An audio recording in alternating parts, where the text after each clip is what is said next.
on, Foxy. It's your birthday. Not for real, just for play. This is Cree Summer, and Moana Nui will be right back.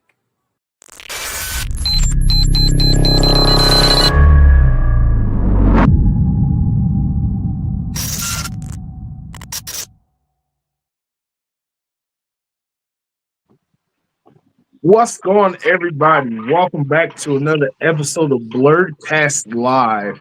Today, I am joined by another great panel of panelists. And today's episode is Black Women in Nerdy Spaces, part four, part three or four, however you Part count it. four. Four. We're part four. But I want to go ahead and let all my guests introduce themselves. I'll go ahead and start above me. Hello, everyone. I'm Dana. I am the co-host, executive producer for the Moana Nui podcast. I'm also the assistant producer for the Bop with Karen Ashley, the Yellow Power Ranger. Also, I have Danique Events, which is my photography event planning, and then Danique Cosplay for my cosplay content. So that's me.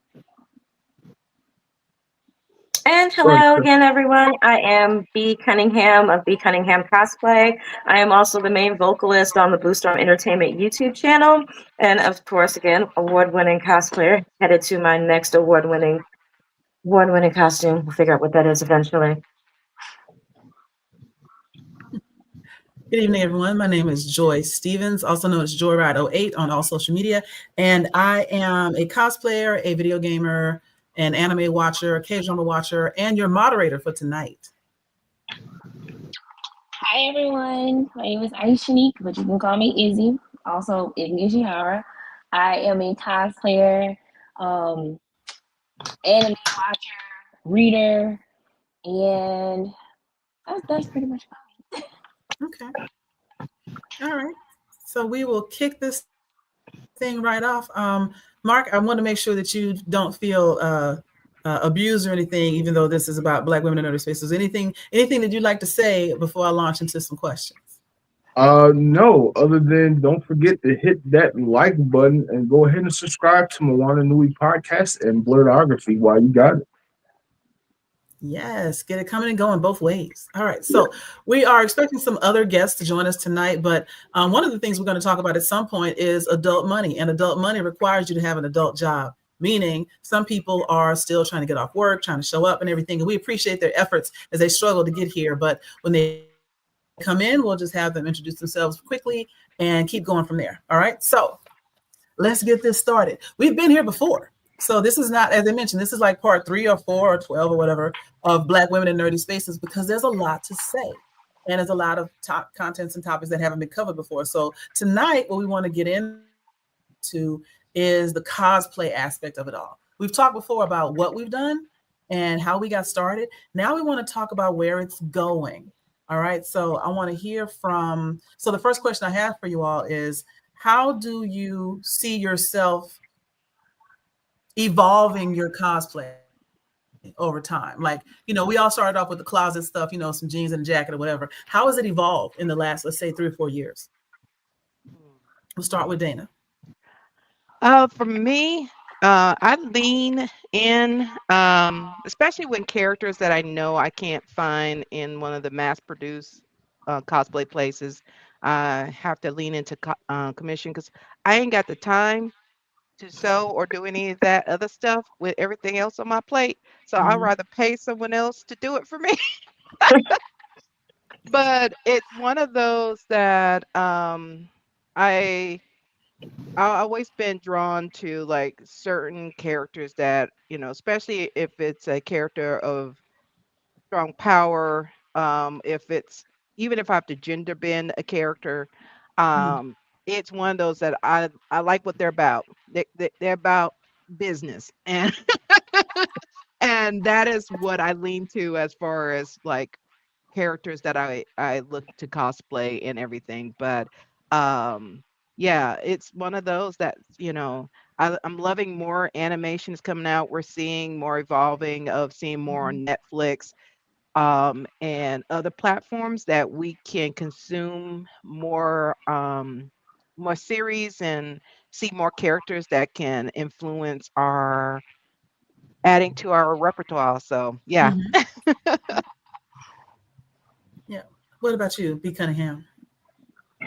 I would say as far as evolution, I've always been into high fashion, and truth be Mm. told, I've always wanted to be able to take my cosplay outside of the convention.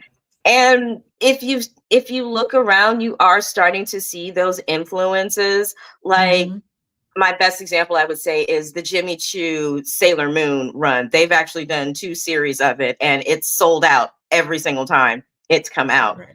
Like when you start having collaborations like that, or even if you think back as far as, I want to say, what, 2016 through 2017, when Gucci and JoJo and the creator of JoJo's Bizarre Adventure actually did a crossover, and that was another line that sold out. As far as my evolution of cosplay, that is what I see my cosplay evolving towards, because I have noticed that a lot of my costumes do have a high fashion element. And Mm. depending on the piece, if I wear it out, nobody realizes that it's actually from a costume. They just think it's a really cool fashion piece that I just wore. Good point. Good point. We're going to get back into that fashion thing in a second. Izzy, what about you? If you come off mute, talk to us. All right. Well, for me, honestly, I started off buying my cosplays off like Amazon, Miko cosplays, and things like that. Recently I've been asking for help with cosplay props and stuff. Like I never did any of that before.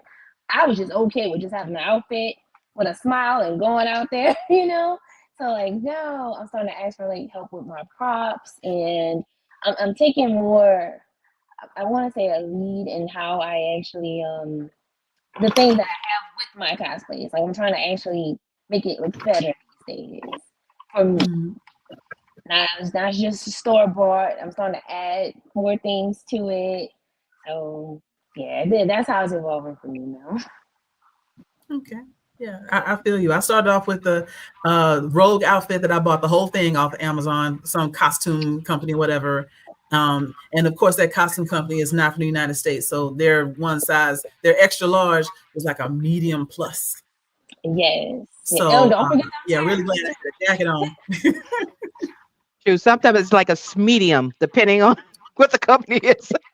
Extra Exactly. medium. Right. They'd be like triple extra large, and it's like a 12. Like that. What am I doing with this? But yeah, I'm also trying.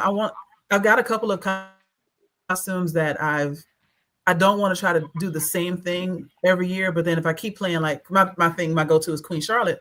One, ain't been no Bridgerton this year, so I'm probably not going to do that. But I want to branch out and see what else I can do, because there was a fear, I guess anxiety about, I don't know how to sew. I don't know how to do any characters. I don't even know how to paint my face. I'm not good with makeup. And what if everybody laughs at my fat rolls and blah, blah, blah, blah. Like there's all these things that I worried about when I first did cosplay. And then I got none of that. Nobody cared. They were just like, oh, I know what character you are.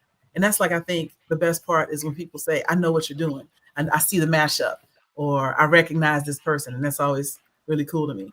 But to your point about fashion, high fashion in particular, I'm thinking of the recent Met Gala that celebrated Black dandyism, and there were some nods to nerdy stuff within that. And I'm thinking about the young girl who did, was it a Naruto prom dress that she put together? You didn't see that a few years ago. So how do you feel? I mean, I'm pretty sure I know how you feel, but how do you feel about seeing more of what we sometimes think of as our niche, like just being kind of out there for anybody to do? Honestly, I love it. I absolutely love it, especially when they start looking and they're like, so what is this actually from? And every now and then you might come across that random stranger that you can just like info dump on, and now all of a sudden they're into it. And again, I like the proliferation of it, because that means that there can be more of it. Because to be perfectly honest, I have been so tired that for years, the only nerd fashion that we really had were graphic tees and maybe a print on a short set Yeah. or a messenger bag. Like now I can now again, I can walk into the Jimmy Choo store and say, hey, I want those Sailor Moon boots over there. You definitely were not seeing that a decade ago. Absolutely. And you're seeing more nods to it. Like I think we talked about Jonathan Majors in One Piece on the cover of was it Ebony or Essence? He was on the cover of where they did the nod to One Piece. Essence. Yeah. Yes, Jonathan Majors on the cover of Essence.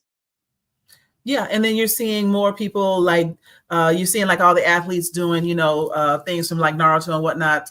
I can't do jutsu. You know what I'm saying? Oh yeah, you saw, especially in the Olympics with in the Olympics. I remember there was the one swim team that had the Sailor Moon outfits. You had the one sharpshooter that was in the special pose. Even in tennis. I can't think of her name. But you know who I'm talking about, where she had the green, it was like a green and gray or green and black outfit that looked like a magical girl outfit that she wore on the court. Oh, what is her name? Oh my God. Think of it. But, and even in wrestling, like so many of the female wrestlers and then of course in the pop culture, Meg the Stallion, she's been forefront of her nerdiness. Of always in bringing in animation and gaming into her songs and her videos and everything. And then you even have the point of like cosplayers like Cutie Pie Sensei partnered with Crunchyroll and now having a My Hero Academia line that she is creating. So it's just like, yes, this is the time for the nerds. Right. And I think, people are like, well, nerd stuff is cool now. Well, it's always been cool, but nerds stop being afraid to share it, and afraid to talk about it and afraid that somebody would judge them for being into this stuff. And then you discover, a whole lot of people are into this, and then it becomes mainstream. Just means more people know about it, which there's nothing wrong with being mainstream. That's how you get more likes, more views, more subscribers, more. It's also how you keep your fandoms going. It's also how you keep your fandoms going, and also how you keep the series that you love perpetuating. Because if there's no one out there buying the things that you like, 9 times out of 10, somebody's gonna look at a spreadsheet in a boardroom and be like, I guess it's time we cut this. Yep. We see it all the time. Like just to jump cut. Like there was a restaurant that was across the street from my condo when I lived in Houston. It was the best Indian restaurant ever. I was in there all the time. I was not enough. And one day I knocked on I pulled on the door and I realized it was empty in there. Like they had emptied out overnight. And it's because, you don't get the patronage. And the same thing can happen with a TV show. We talk about liking things. And sometimes you support something just because it ain't all that great, but you want to continue to support the things that are representative of us. But we're getting more and more options with that too. And that doesn't happen without people seeing the potential market, right? And so we were talking about cons before we went live a little while ago. And so what cons do y'all have coming up and what cosplay do you plan to do at them? It depends if I'm working the convention or not. True. I have learned after my first year of cosplaying, trying to cosplay and work a convention does not work well for me. I'm moving too much and I'm getting too hot and sweaty. I'm just uncomfortable. So I choose to just be in shirt, jeans when I'm in work mode. So for me, I have Atlantic Comic Convention this weekend doing press coverage with Carnell Hawley. And then after that, I have the next convention after that will be Dragon Con. Yeah, Dragon Con after that. And then after Dragon Con will be DreamHack Atlanta in October. And then after October, it will be Ranger Stop Orlando in November. Okay. And all those conventions I'm working, so I am not cosplaying. Well, DragonCon, I always squeeze in some cosplay when I am not working. So I will squeeze in some cosplay because it's a longer convention. I have more opportunities to squeeze in some cosplay. I plan to try to cosplay every day at Dragon Con, but I also am working for you the entire time. So if you see, I don't know, Michonne with a sword across her back doing an interview with somebody. That's what I'm trying to have, some workable stuff that it doesn't require, like a headpiece and a bunch of props, something I Yes. can move in. Yeah. What about Comfortable you? cosplay. That is something, especially in Georgia humidity. Right. Short sleeves and sneakers cosplay. What about you, Izzy? Oh well, right now mainly Dragon Con Mhm. and Dragon Con, and then I think there's Atlanta Anime Fest. I don't know if you guys heard about that. It's like a 1 day festival, 1 day con out here. It's kind of something new. I want to say it's something with Trap Sushi and all of them. I think it's October 18th. Mhm. I want to go to DreamHack and then maybe 1 day at AWA. I haven't quite decided yet, but I would like to because I didn't get to go I think you should last do year it. when it was in December.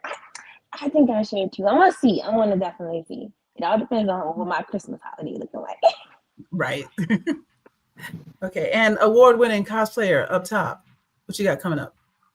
Um, so far, Dragon Con and possibly Holiday Matsuri in December. It depends on whether or not I get accepted into the contest, because there's a lot of international qualifiers at Holiday Matsuri.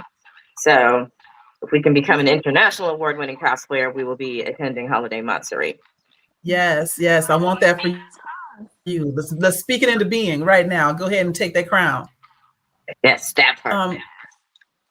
I'm going to jump into something that we've talked about slightly before, but I want to spend some time on this subject. Dana, you mentioned Meg the Stallion earlier, and how she was into cosplay, or she's into nerdy things, and we also know that she has gotten a lot of flack and hate for fake liking something, or I bet she doesn't really know anything about it. We're not even going to get into the whole shot in the foot thing. That's a whole different story.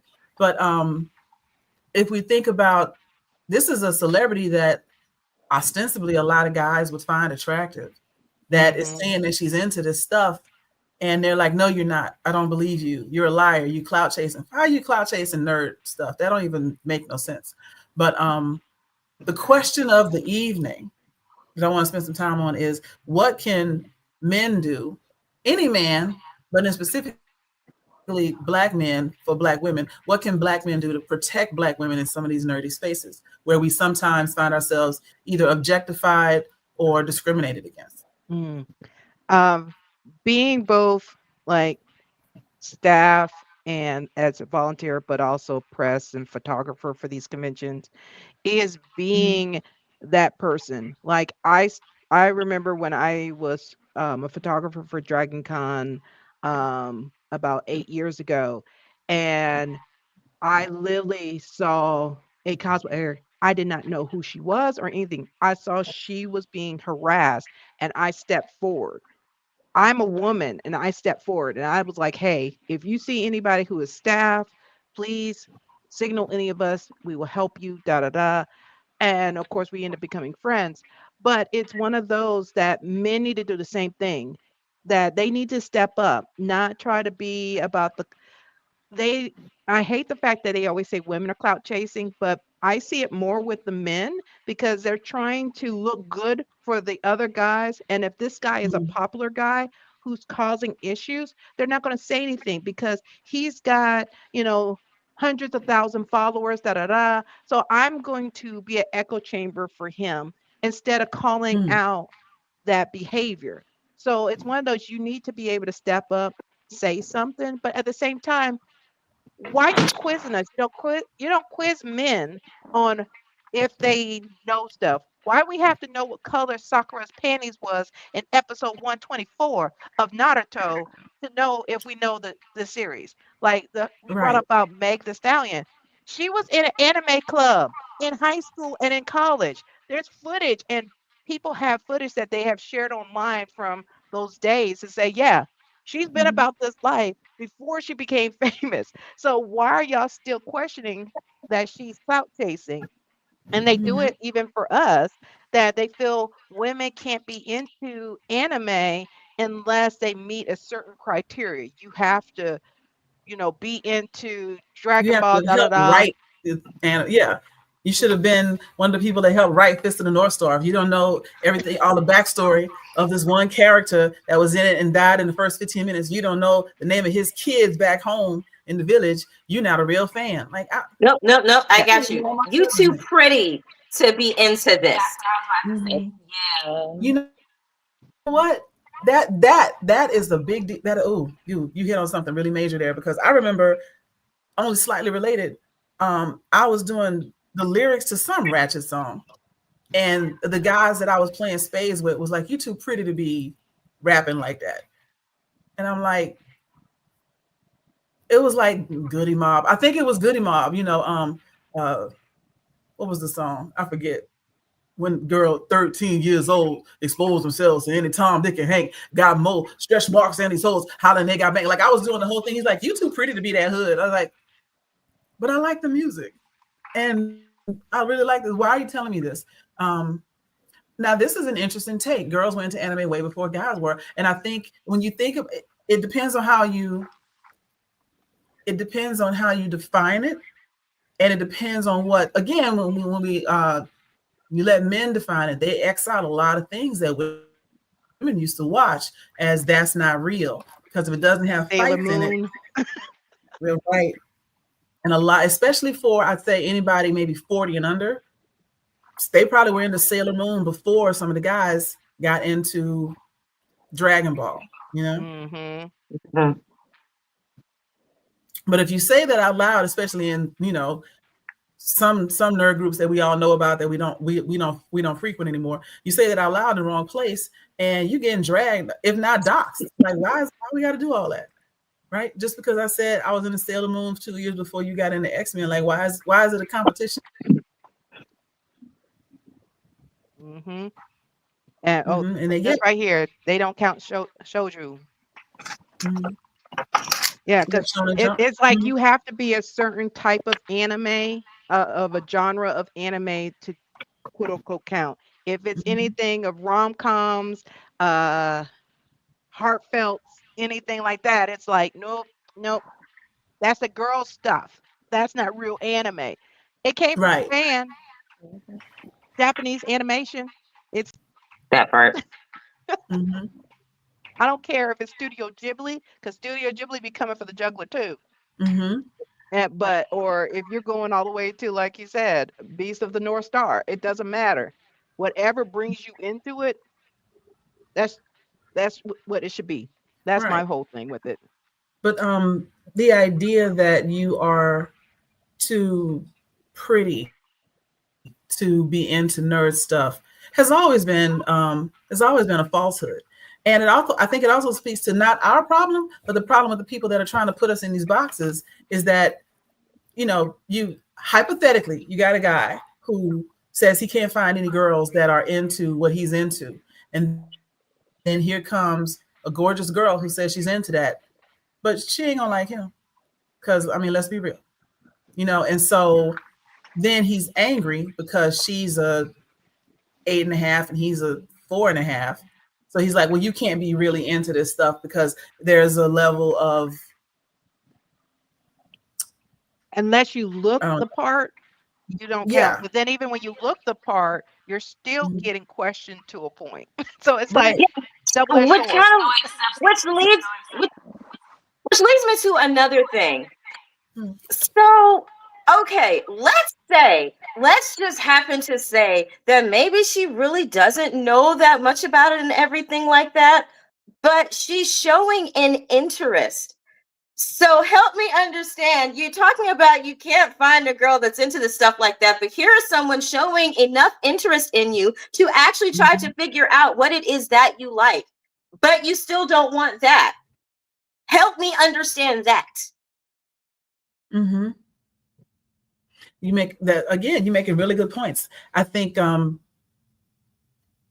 Thank you. I was going to ask what's up. Angry nerd men be projecting their own hatred and insecurities, just like other factions of the world. If you think about people that say it's not real anime because it stars Black people, and all Black people to get together and say, that's not right. It's not true. You asked us to provide our own stuff or make our own stuff, and we're making it. And now you say it doesn't count because it doesn't have characters that look like you in it. But then you take that same thing within the Black community And, you know, if you have a Black woman who is writing her own manga series, well, she's not real. Well, what does it take to be real? She's actually writing and producing and publishing her own manga series. How more real can you get? You know, well, that doesn't count. Why doesn't it count? Because they don't want it to. You know, and it's the same sort of, yeah. And if they run her off, they run people off, like, you know, trying to gatekeep everything for no reason. And to your point, they don't gatekeep amongst each other like that. They just want to know, you know, whoever you like, can Goku beat them? That's pretty much all they want to know. You know, I don't want to get too into, like, you know, bashing men, but the question was, how can they protect us? And so we talked about some of the things to look out for, in my opinion. So y'all back me up if you will, or let me know if you want to add anything to this. But I think one of the best ways for Black men to protect Black women in these spaces is, one, let them do what they're doing without trying to either police it or disqualify it.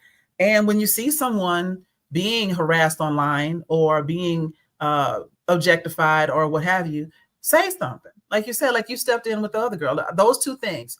Let us have fun and don't let nobody else hurt us. That's it. And please hold your brethren accountable. Hold your brethren accountable, for sure. Because again, it goes back to that thing where they can see something happening to a woman, and because the other guy, you know, either has more fans or just looks stronger, they ain't gonna say nothing. They ain't gonna do nothing. You know, it's hurtful at times to see the only people protecting Black women as other Black women, and then they get accused of being girls because, oh, why are you checking for her? She was over here getting harassed by that dude. Oh, so that's you a girl's girl? If that's what it takes, I'm not gonna let her sit here and get harassed all night. Yeah. Why And were it don't you have to gonna be let that somebody happen? I know to protect. It doesn't have to be someone Exactly. I know to protect. It don't have to be the girl I'm with. You know, if I'm out and I see something wrong, I'm on the streets of New York earlier today, and this older woman had on a sundress and the wind was blowing, and the dress wasn't long enough to withstand the blowing, and so the whole street knows how she get down. You know what I'm saying? Because the wind was blowing her dress up, and so I just hustled to stand behind her.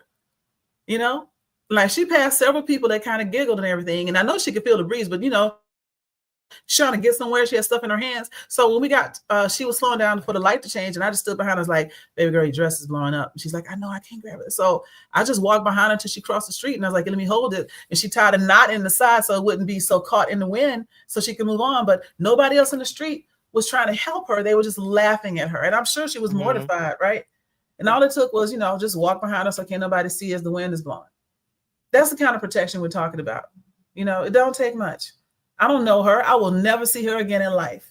But I wasn't going to just let her be out here in the street, you know, getting blown away. Why is it? And it's little things like that. People are like, well, you know, she could have cussed you out, but she didn't.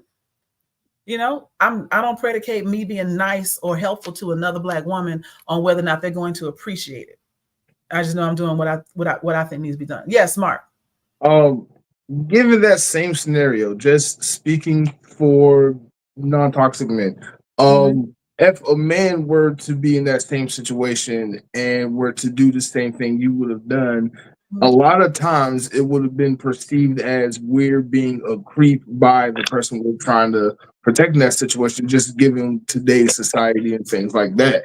You were able to do that for her because you are another Black woman. But if I were to do it with how I look, it might not have come off the same way, even though if I'm trying to be modest and genuine in that regard.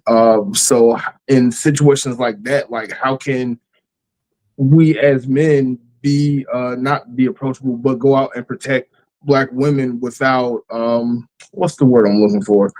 Without being seen as threatening when we're actually trying to be protective. So we'll keep using this example. I walked up behind her, but I didn't walk up on her. You know what I mean? So I stood behind her, but our bodies weren't touching. It wasn't like I was hugged up on her or even that close enough. I wasn't even really able to stop the wind from getting the dress. I was just walking behind her so nobody could see what was happening as the dress was blowing across the street. So I didn't like get close enough to touch her. And when I walked up to her, like she heard me coming. I was like, excuse me, ma'am, real quick. Then I got close enough to whisper to her. I was like, your dress is long. She goes, I know, help me. And she asked for my help. Right? If she'd been like, I know, I got it. This is how I'm trying to roll, because I've had that happen. I told this lady that her tights were see-through. She's like, I know. All right, baby girl, do you? And I walked on. But I think a lot of times the offer of help, like if I had been a dude and I stood up on her and like maybe pressed my chest to her back, that's some creep shit. Don't do that. Or I'm close enough to her to where I'm using my hips or something to try to block the dress. You need to do all of that. And so sometimes the creep factor comes by the creep things that are done in the moment. It's just like when we used to go to the club back in the 90s. I'm so old. And the club is packed and this dude passes by you. And people rub bodies when they're trying to pass each other. And they always make a point to turn and face you when they rub by you so they can rub their dick across you. Every single time. That's creep shit. You could just get by. Matter of fact, it was space for you to walk here.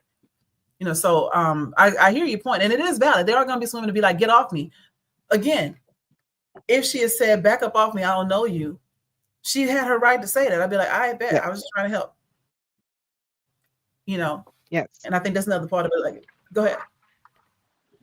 And for me, I will say it's also how you approach it. Like a lot of guys also have to realize how you approach a woman, and what you say, because like I said, intentions versus how it's perceived is two different ball games. So it's one of those, similar to how Joy says, like, hey, I saw the X, Y, and Z, you know, and let them know that, hey, I'm not just, approaching you to try to hit on you, whatever. I'm letting you know, hey, I saw this issue. Let me know, I'm going to be like, I know, there's a cosplayer at Dragon Con. He will not know a woman at all, but at the Marriott, if they're up at the loft, if he sees, I remember one situation because I'm friends with him. He saw a woman, these guys, getting up all on her, and he went over there and he was like, hey, he whispered in her ear, was like, hey, I'm gonna act like I'm dancing with you so they can back off, da da da. And so she nodded, and then he just kind of danced around her, grabbed her hand, spent her around until he brought her to the outskirts of the loft, so she got away from him, from those guys. It's those kind of behaviors, like, hey, this is what I'm doing. I'm not trying to harass you, but let me help you get you out the situation. Right. And I think that makes the difference. Instead of, like you said, is you got your lower half pressed up against my body because you saw my skirt flying up and not said nothing. And it's like, Well, and what do you unfortunately, want? Yeah. yeah, and unfortunately, it's kind of like what Tanya said in the chat, is that man versus bear and other toxic men are responsible for women being vigilant in that way, because we're so used to always being those toxic and unfortunately creepy guys doing stuff. It's like, okay, what's your intentions? You know who I'm thinking of? Hey, girl, hey. You know what? Before I get to that, we're going to go ahead and let you introduce yourself, Supreme Attorney. Welcome. I am so sorry I'm late. I'm the Supreme Attorney. I was late because I was doing some nerd stuff. Oh, good. I went to go see Superman. Oh, nice. Okay, we're going to talk about that in a bit. We're going to get into that. No spoilers. No spoilers. We promise no spoilers. But since we're talking about men protecting women in nerdy spaces, again, it's going to seem like it's not related. But y'all remember the Players Club, the movie? Mm-hmm. Diamond. Remember, she had the little nerdy guy who used to come see her all the time, right? And then one day he followed her home. I'm not gonna lie.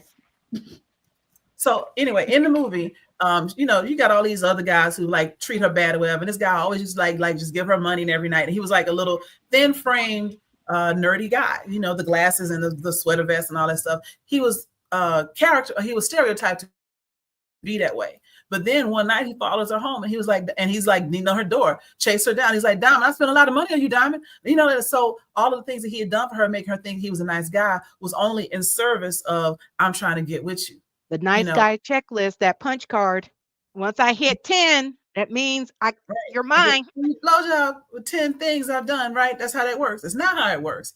And the idea that somebody owes you something because you were nice to them needs to be debunked. So if you do help me across the street, if you do open the door for me, I don't owe you. I can be cordial, and women, we can be cordial and say thank you for holding the door, or I appreciate you, help me up on the curb or whatever. Thank you. Don't follow me after and be like, what? And we going together, like where we headed, da da da. Just making sure I wasn't missing anything. So the ideas like that, like when we talk about protecting women, protect them because it's the right thing to do, and not because this girl looks good and maybe I can get in her. Because going back to that example of the girl that was up in the loft, and you said your friend went up to her and was like, I'm a dancer, to make it look like we dancing and then go away. The ostentatious way to do that is to roll up and make it worse. But I'm like, are these men bothering you? Trying to prove to everybody that I'm stepping in. Look at me. Look at me. Look at me. I had to go there. But you can just say, let me try to help you out, and it can be appreciated. And I think the way that it's done makes all the difference. And it's not like there's a million rules to like, oh, now I got to remember this. I got to say that. No, just help me without debasing me. Can you do that? That's it. Or Can the you help best me rule without? I've heard a lot of people say it is, treat me how you would treat your sister. Yeah. Approach me like you approach your sister. You wouldn't say that to your sister, and you wouldn't like a guy to say that to your sister. So why are you saying it to me? Mm-hmm. How many of y'all watch K-dramas or K-pop stuff? Raise a hand. Anybody else?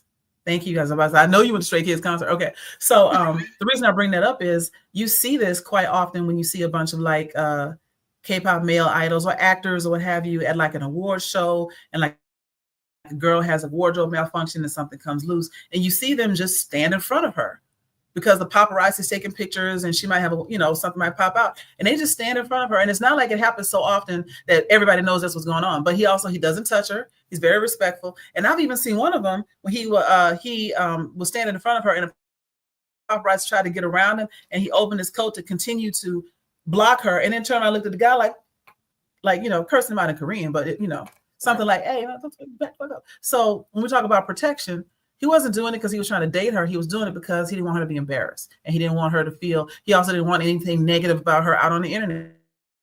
And they barely knew each other. He just saw she needed help.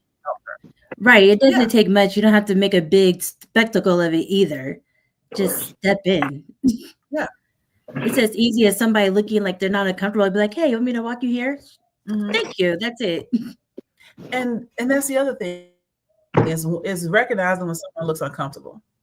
Mm-hmm. Because I think my experience with that, and I'm sure y'all have experiences too, is when you're in trouble, they don't even notice. Mm-mm. And so that might be the first part. Go ahead, Steph. Oh, no, I was scratching my face. I did not have anything at the moment. Okay. So what else can men do to make us feel more welcome? Because we talked about the physical protection piece of it, mm-hmm. And how to step in. But what about the psychological piece of it?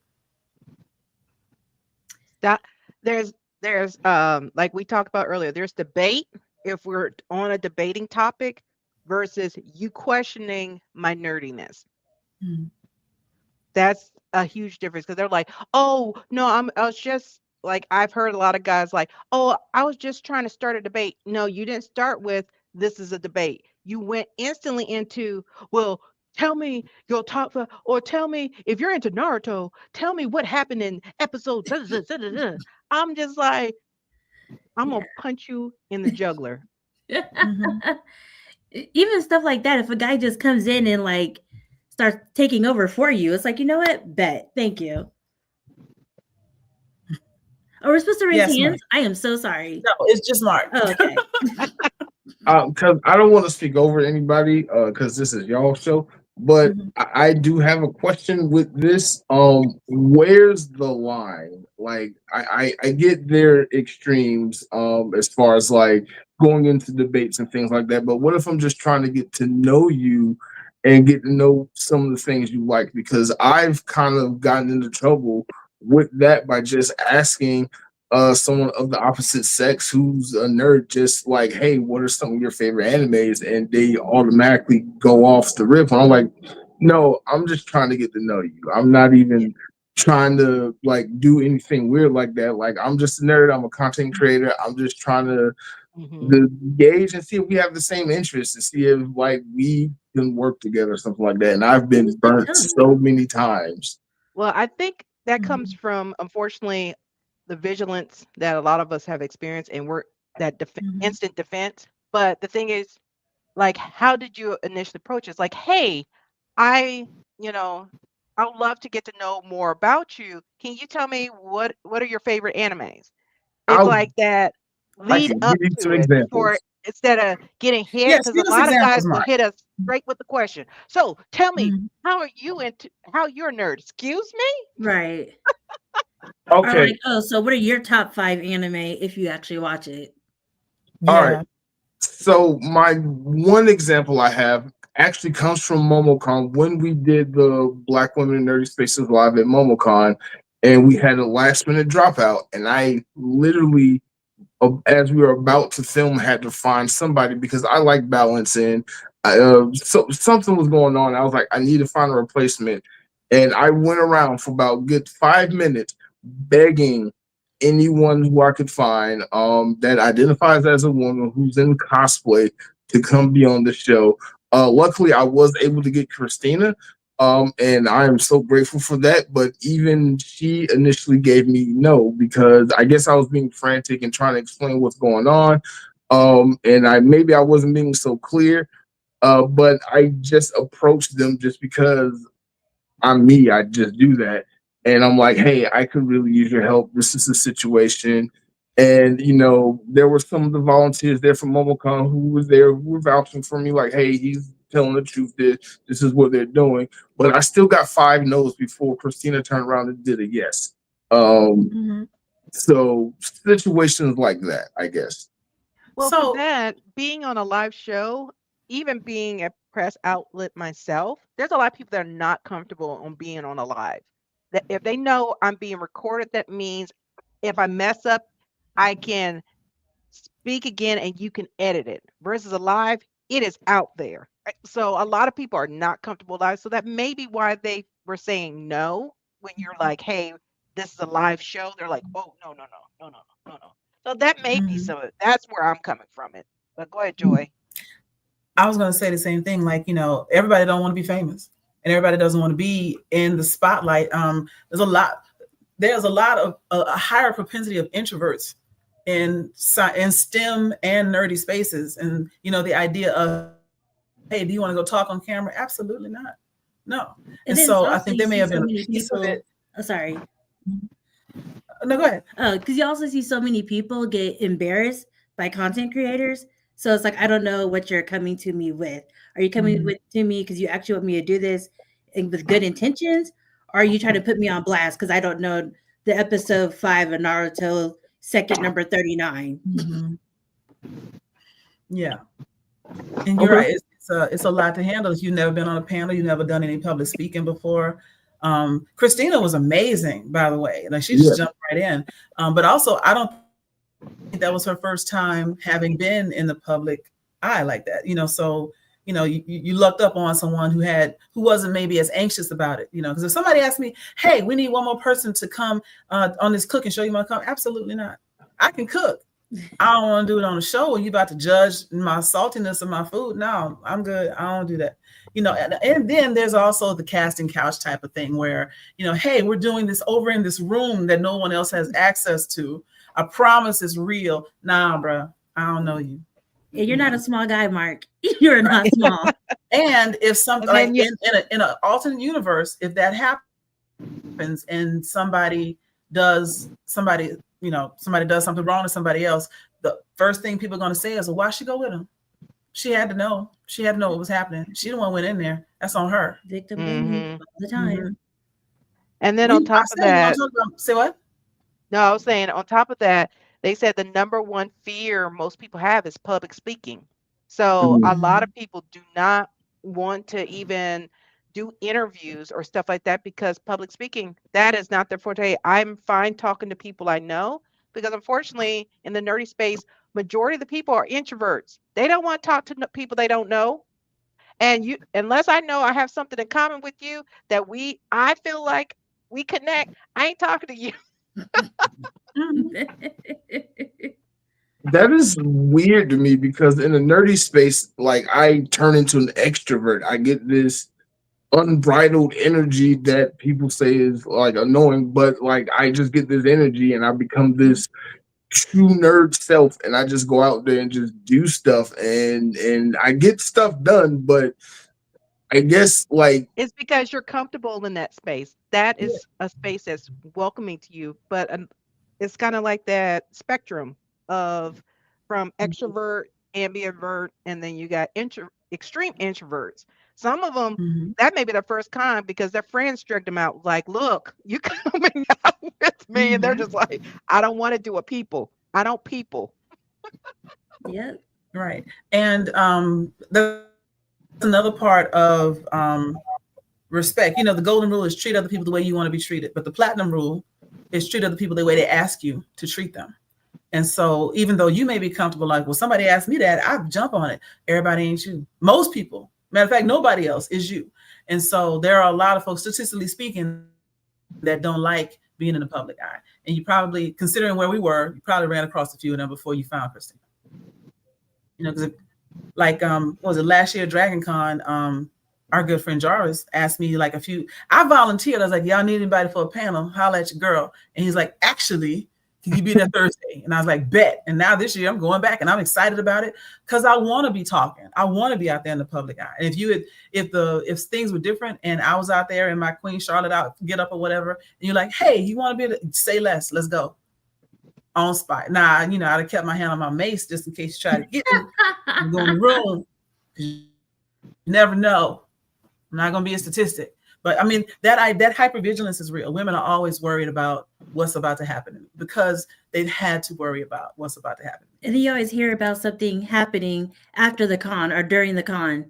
And it's like, oh, I saw her, but I didn't think she was in trouble. It's like, right. Yeah. Yeah. Are you realizing you had interaction with a guy that was a creep? No, go ahead and say what you're saying. Oh, and I know sometimes you have an interaction with a guy and you're like, oh, he seemed really cool. And then after the con, you see all these posts about, oh, that guy was a creep. Turns out he was arrested. Like, oh, okay. So that your guard is like always just up. I had a set of friends, of twins in Florida, lived next to this guy for like 2 years in an apartment. And like over the course of like a weekend or whatever, he kept barbecuing and everything. And so everybody was calling the police because it kept being smelling like smoke. And they're like, he's doing the most fire hazard, blah, blah, blah. It turns out he had killed his girlfriend and put her on the grill. Florida man.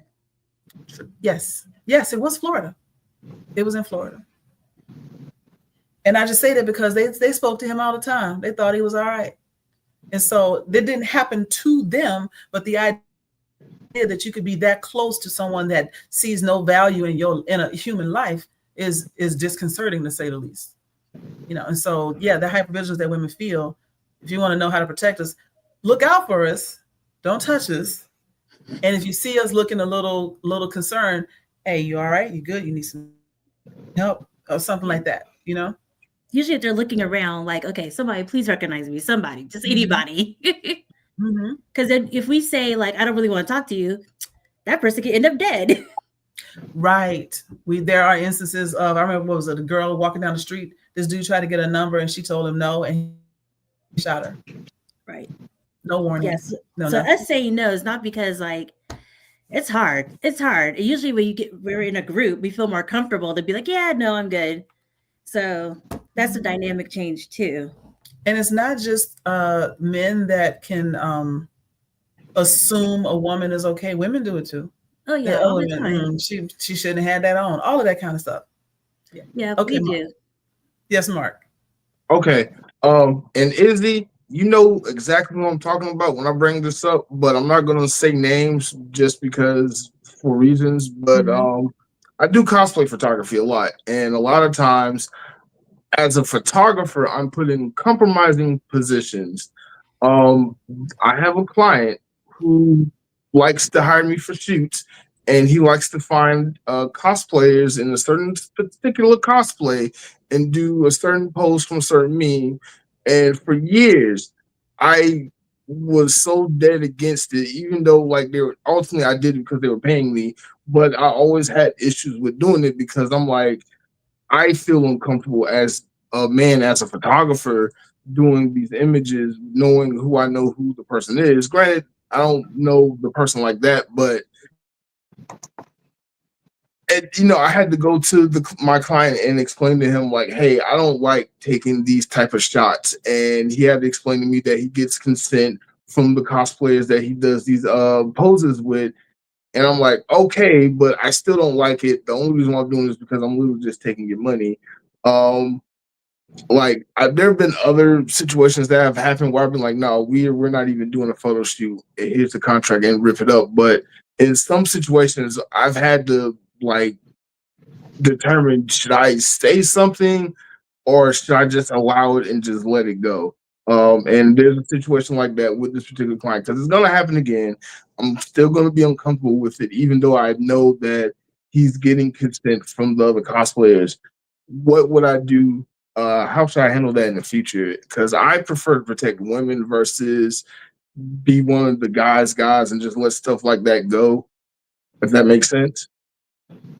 Mm-hmm. Well, you can always ask them, the women cosplayers, like, hey, are you comfortable? And, because I mean, if he's given, they're giving him his consent or whatever, then usually they're comfortable doing that. But for your sake, you can ask them, like, hey, before I take this picture, are you comfortable? Okay, fine. All right, cool. And then, you can always proceed from there. Okay. As a And make woman sure you get that photographer, consent on camera. yeah. And also, I always go with as a female photographer, if you're if you're just bringing them and not bringing their friends, it become an instant red flag for a woman because I'm by myself with two men Mm-hmm. versus a lot of times I've heard from a lot of cosplayers and everything that it's like I always get hesitant when a guy was like, "No, I just want you, not your friends." And they're like, "Yeah, no, I don't know you," kind of thing. So I'm glad he asked for consent, but at the same time, also that perception versus actuality comes into Mm-hmm. play that there's only the two of you and it can go all kind of ways. So we've heard so many stuff, especially for black men getting put into compromising situations because they were by themselves with somebody and something got blown out of proportion. It's one of those, it's like, hey, I would like to do this shoot. Would one of your friends or your friend group would like to come so they can hold? I always give like to hold your stuff.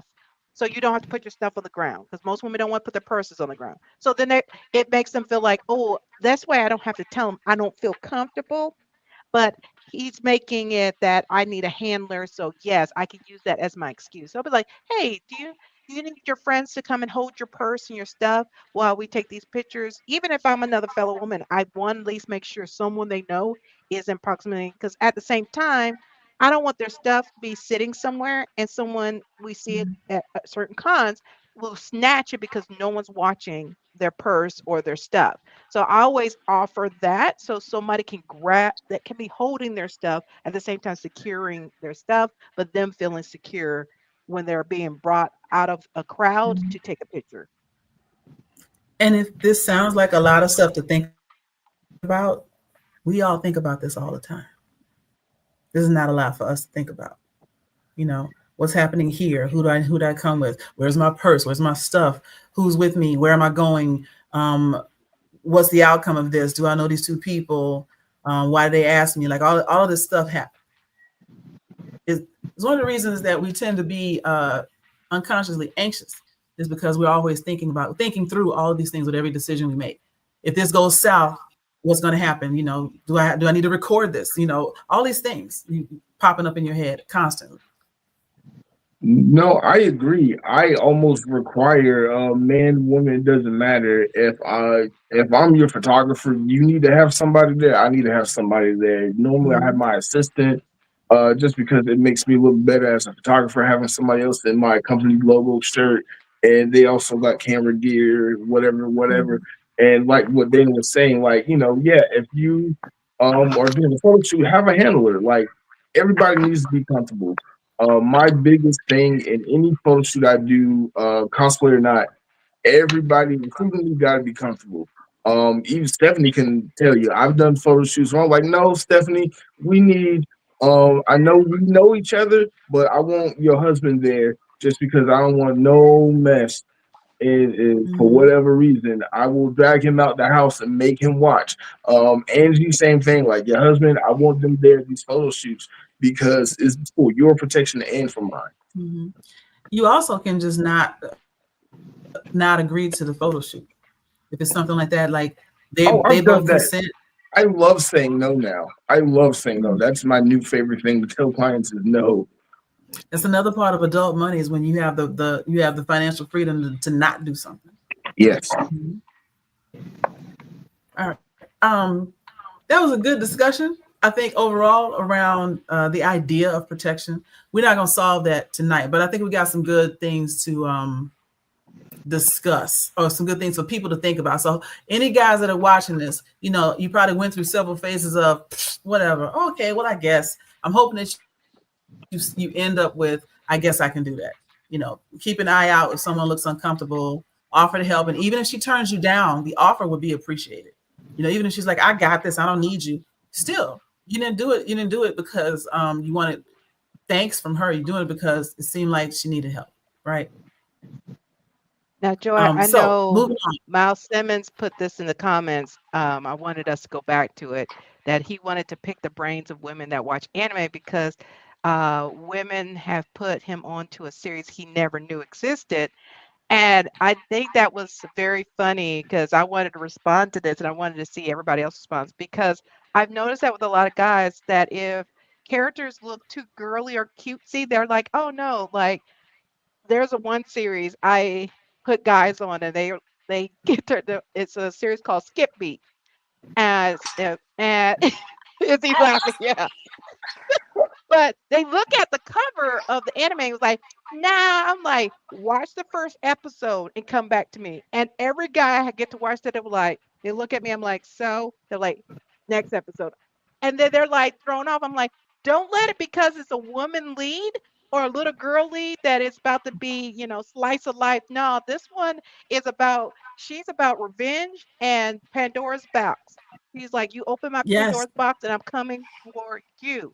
But similar to the series he's talking about, it's main character's a cutesy little girl, but she's got godlike powers.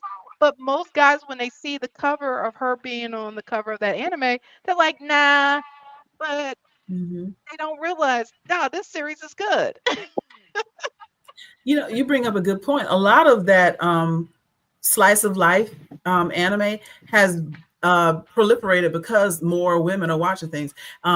Okay, so this is one on my list, but I want to talk about this because it's been on my mind for the last few days.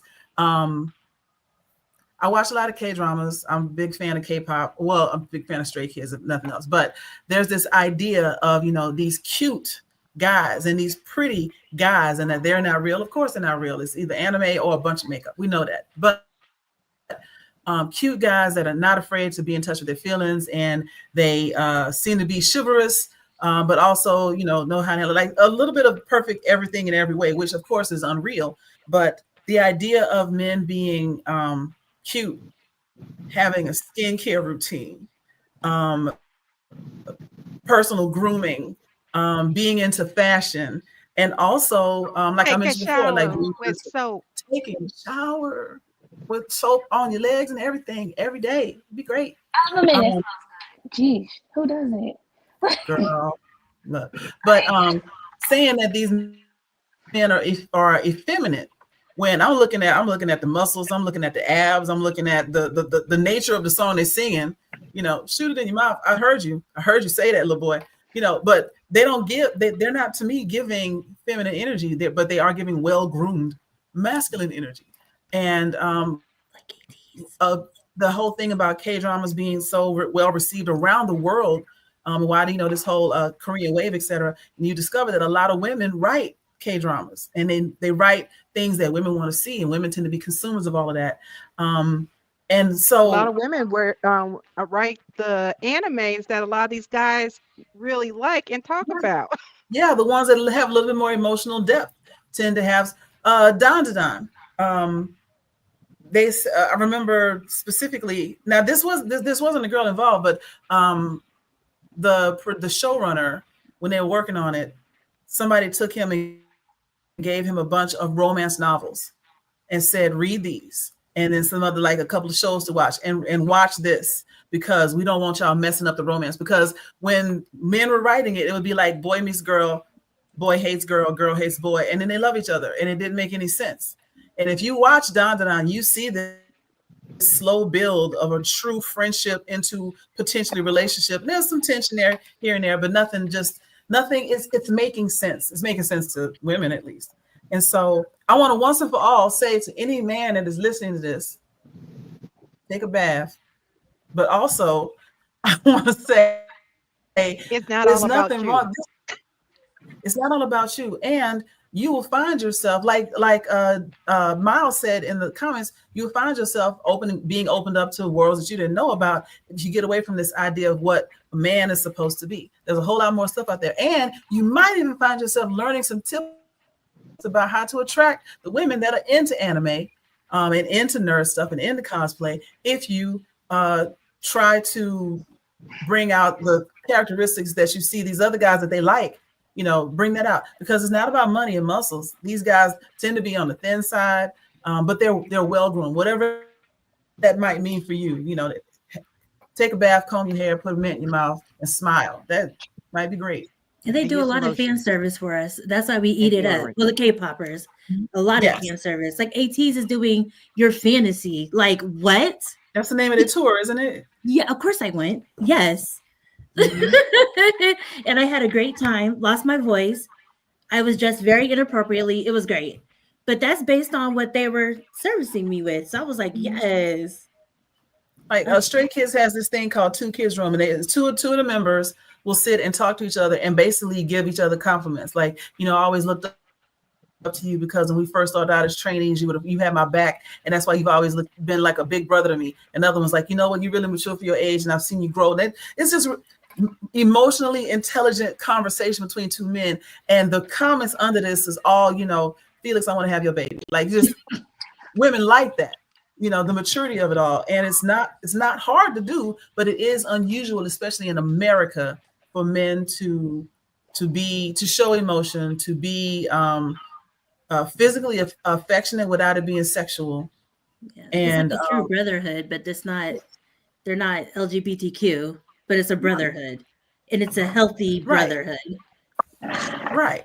But a lot of hyper masculine or toxic masculine men in the States would be like, oh, they walked out on stage holding each other's hand. That's gay. No, they could be. It doesn't matter. But the thing is, what is this? Full Metal Alchemist was both drawn and written by Hiromu Arakawa, small town country girl from Hokkaido. See, talent. Thank you, Derek. Talent is talent. Shao Tucker's innocent.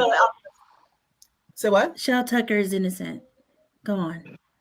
No, Shao Tucker is not innocent. Yes, he will never be innocent. He's very much innocent. No. He did nothing. Maybe the Georgia law, but we're not doing that tonight. We're not doing that with you tonight. No, he's going to hell. I mean, he might go to hell, but he's not going to prison. Well, he's going to hell. We're going to send him there. And we'll go to jail. If you send him to hell, that means you murdered him, so you're going to jail. Yeah, I'll go to jail. I will go to jail for that because he needs to be murdered. Over somebody you don't even know and a really nice-looking dog? What? Then we just talk about helping people out when they're in distress. Yeah. That girl did not consider be the that. first person to get taken out once he go to prison, because everybody in prison going to take him out. And then they're all going to go under the prison, too. Like, when does it stop? We're just vigilantes out here. He stopped. He got it down. So that's what we do, vigilantes. Okay. Exactly, Miles. Exactly what you said. Exactly. He's the devil. Because he has no angel. He's like Michael, right? Angel. Yes. Wow. He is definitely an angel. Ma'am, you have your own show. Of it all. You have your own show about should these people go to jail. We're not doing this with you. We're not doing this with you tonight. We know you like I didn't bring up Full Metal Alchemist. But you brought up Shao Tucker. We were not talking about Okay, him. but you guys were talking about Full Metal, and I was like, oh, I know something about Full Metal.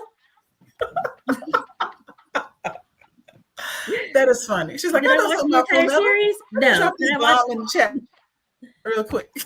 I can't help it. I can't help it. What do you want me? What do you want from me? You are funny. You are hilarious. I have my moments. You know what? Say what? I have my moments. You do. And I'm about to ask you another question. So, again, like we're not going to solve the whole male female thing. Thank you. I do squirrel out. I know that. I'm coming. I'm bringing it back. Squirrel? Oh, like Han? No.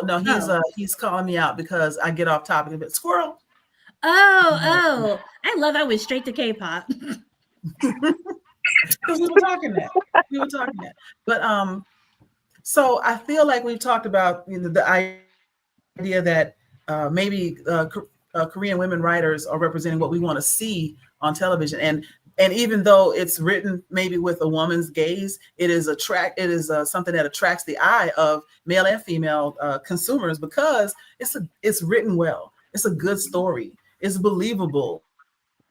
The characters are nice, and then like Full Metal Alchemist, and it's got some crazy fight scenes in it too, But I want to ask you all a question, and this is dig back in your memory.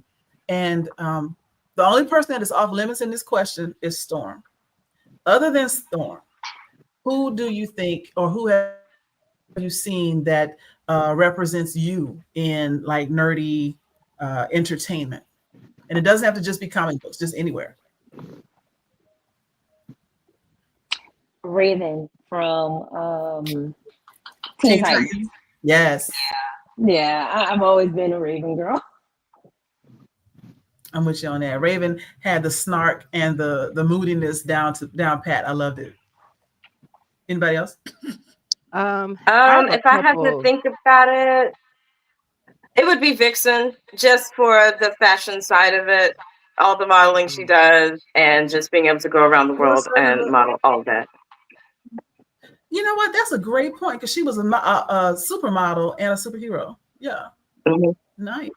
Okay. And of course, for me, it's a couple because you got Shuri, Moon Girl, and of course, Ironheart. You're throwing Black girls in STEM. That is a main character that becomes a main character and can kick butt. So that was one that it's like, ooh, she's into science like me. And then, my gosh, and then of course, like characters like Captain Yodoichi and that is one of those that she's a princess, but she chose to be that person. She was the boogeyman for for so many generations, even after she stopped being part of the Soul Society. She was that boogeyman for so many people because she was that girl. and it's that kind of stuff. Those girls that show that they're about it, like I said at the beginning, but at the same time, very much a girl's girl, but at the same time, she's got the brains. She's got the fight ability, things like that. It's not one of those characters are the ones that always have to be rescued. A lot of times they're rescuing others. Right. All right, attorney, what do you have? Okay, so mine isn't even, well, I guess she could be of color. Sailor Moon. Because I did like how she was a girl's girl. I liked how she was always with her friends. All her girlfriends used to back her up. I loved the episodes where they just went shopping, but they were just bonding together. Like, they're just doing girly stuff, and I liked it. And I like how Tuxedo Mask, like, sometimes he saved her, but other times it was like, I don't need you. And I love that. Yeah, that's what we're talking about. Wanted. He was there when he needed Man just made appearances. He right. He was like Stan Lee. The whole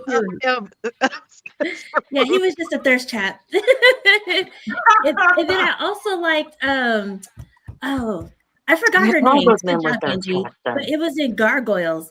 The Goliath. The girl with the red hair, Desdemona? Is it no. His love interest. I think she was Hispanic. or maybe she was black. Oh, No, And she was a Afro. She was detective. Afro Latina. They said Afro Latina. Yes, Okay. police officer. Yes, Yes, I loved her because I and really her had a voice crush on actor was Goliath. Afro Latina too. that's what's up. Yes. Love it. Yeah, I used to love her. Oh my gosh, I had a crush on Goliath. Yes, Eliza, there it is, yes, Eliza. Yes. yes. Yeah, I like how she was strong too, how she would sometimes have to protect Goliath and then sometimes vice versa, but it wasn't always him protecting her. She was like a dame, in distress. I love that. So I got two that I'm gonna go with. First one, old school. The first person that I wanted to be was Chitara. Chitara had my heart. Yo, I thought she was the best. And of all the Thundercats, she wasn't weaker than the other Thundercats. Matter of fact, they made a point of saying nobody could beat her in the foot race, but like she could run for like around the world, but she would run out of stamina at some point because she's cheated. But and she fought with all of them. Like it was never stay with the car or stay back, Chitara, I'll protect you, or something like that. They were like, yo, break right, flank left. She got her staff, a little magic pole, and she was running around just whopping the hell out of Munra. It was great. She was one of the protectors. She wasn't one of the boys. She was one of the Thundercats, she had her feminine energy, but she was also a warrior, and I love that.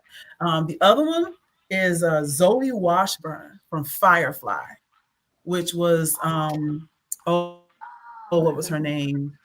She, Gina Torres. That's when I first met Gina Torres. I know her as Zoe from Firefly. Everybody was like, oh, Suits. I was like, whatever, Suits. She was a captain in the army, and she was second in command on this little ugly spaceship that they flew around in for a whole season and a half.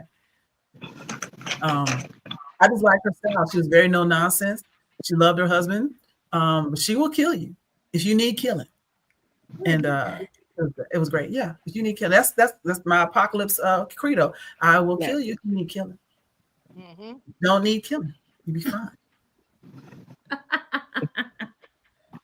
I love it. I love that we had such varied answers, don't I don't think any of us Izzy. would have picked Storm anyway. Oh, Izzy, I'm sorry. Izzy, go ahead. I said Raven from Teen Titans. Okay. That's right. I thought I got my way around. Thought I missed something. But I don't think we would have said Storm even had we not taken her off the table. And I think that's another thing when you talk about nerdy spaces. They don't have to necessarily look exactly like you to represent you.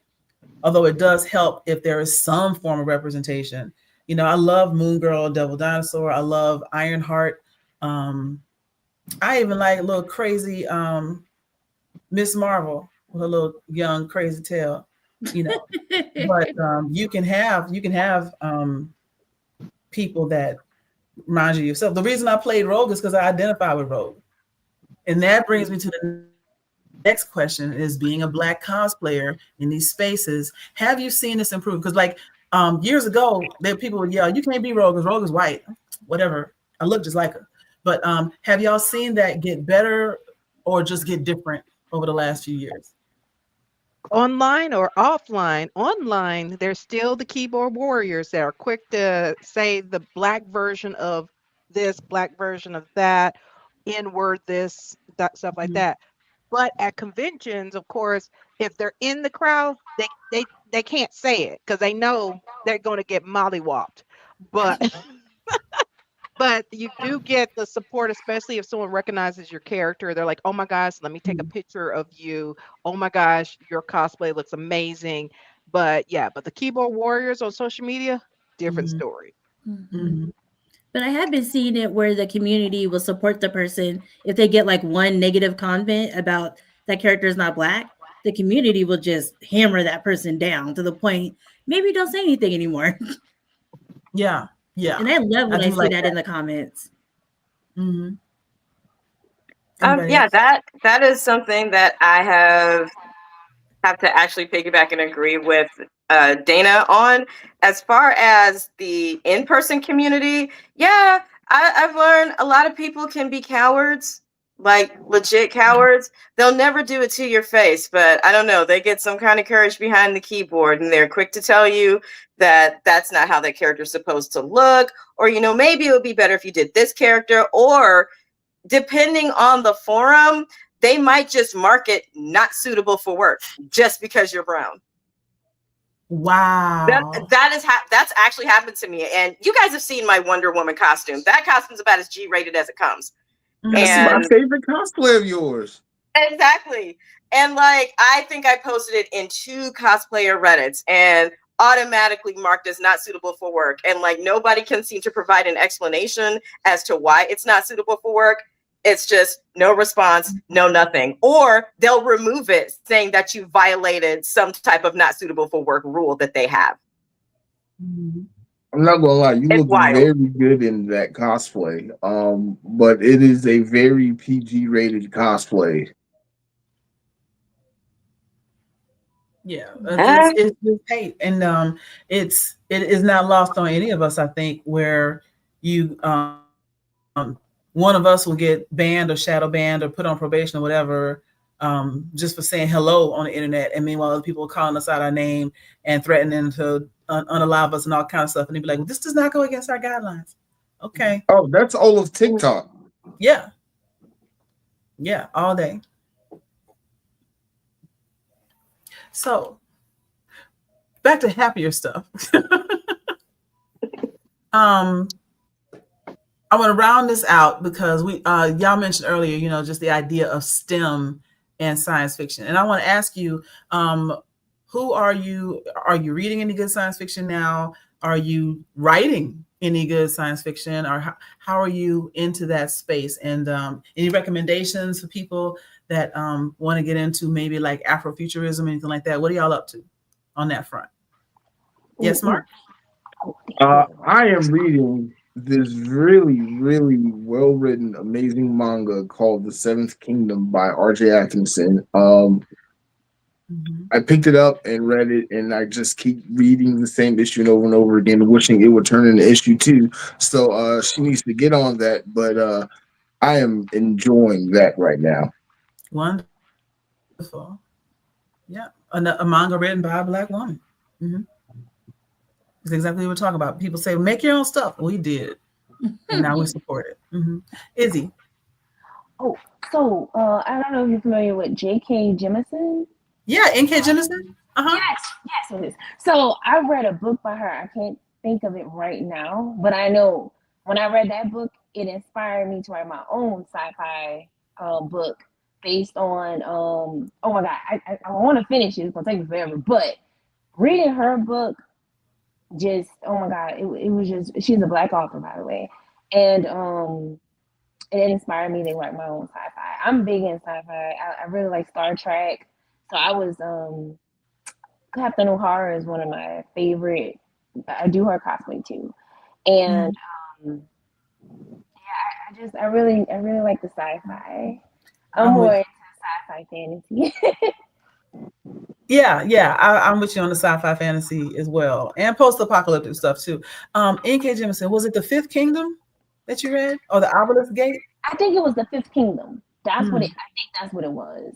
And man, I remember calling my best friend up. She wouldn't read it because she doesn't like dark stuff.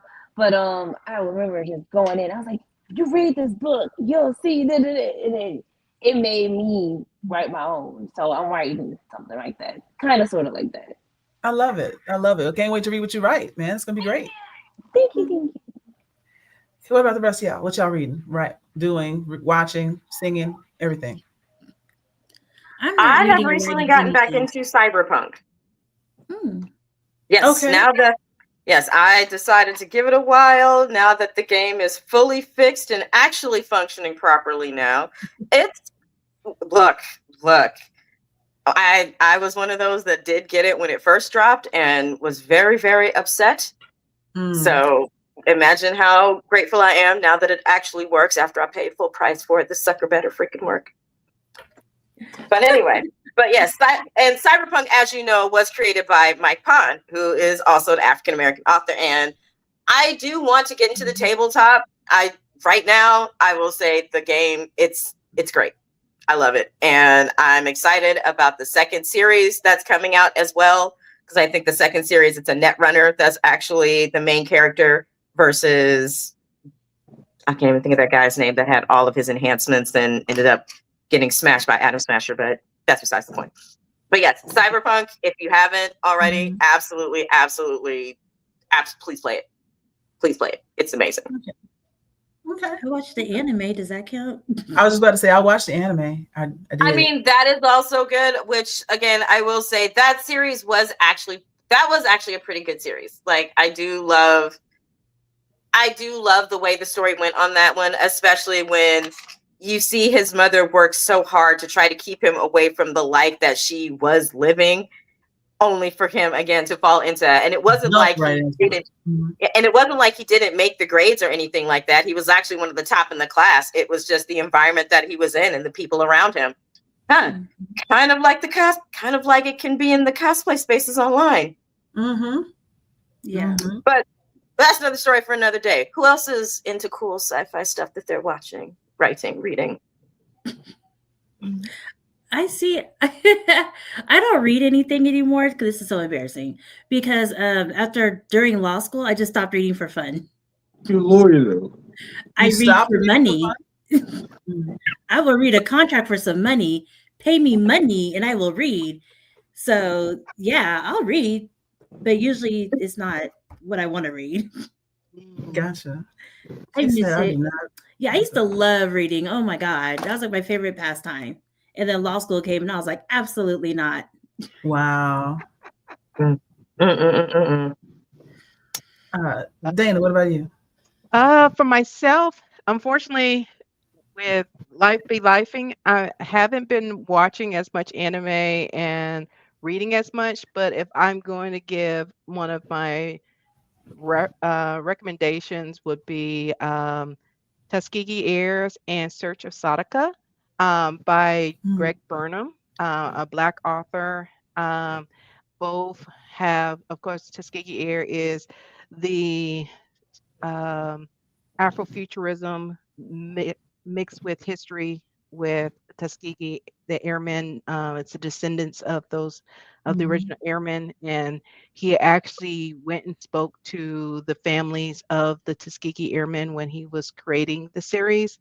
So, and got their blessing, and they got copies of the series and stuff as he was doing it. So, that's a great one. He has another one called Search of Sadaka, which is set, that kind of Afrofuturism, but also apocalyptic aspect with that. So, comic book, that would be my recommend. One that comes front of mind for me to recommend. But other than that, I haven't been. I'm so behind. The only thing I have been watching lately is C and K drama shorts. I've fallen in the hole because of Joy and a couple of the friends, and now on my social media, these little ads be coming up for these series, and I'm like, all right, let me go look for this on YouTube. And when I find out it's a drama short that each episode is no more than 5 minutes, I'm like, bet I can watch this. I just finished The Glory. Have you seen that one? Oh my God. I love that series. Yes. I just finished Glory it. is wild. Right. Best revenge porn ever. Best revenge porn. Yes. Oh my God. That's exactly what it is. Yes. Yes. I will never get on the wrong side of a Korean woman. No, because she got a teacher's license, right? Just so she could go into this elementary school. Oh my God! Not even that. Not only did you get old girl locked up, you got her mama locked up too. Right. They all deserve it. And a whole bunch of they did. Don't get me wrong. They like, did. Yeah, they did. That was amazing. It's gonna be etched in forever. That one and Old Boy, the Korean one. The original Old Boy? Yes. Yo, that messed me up when I was younger. I saw it a long time ago. And the ending, I was like, no, they didn't. No. Yes. Oh, this is evil. The twists and turns was just, oh my gosh. Too much. Too much. Start on keys. When I saw the little wings on her back, I was like, they're not about to do this. They're not about, they are. They're going to do this. Terrible. So embarrassing. I was like, oh my God, how do you recover from this? Wait, we lost somebody while I was looking away. Where is he go? Oh, like she dropped out. Yeah. All right. Maybe she'll come back. So for me, everything that y'all Um, listed, Mark, you were asking about the link. I did put in the chat for the glory, so you can check that out. All right, thank you. It's so The good. Glory is 16 Yes. episodes. Oh my God. For me, of course, I'm all into my K-dramas. What am I watching right now? I can't even remember. I flip back and forth between Mercy for None is what I'm watching right now.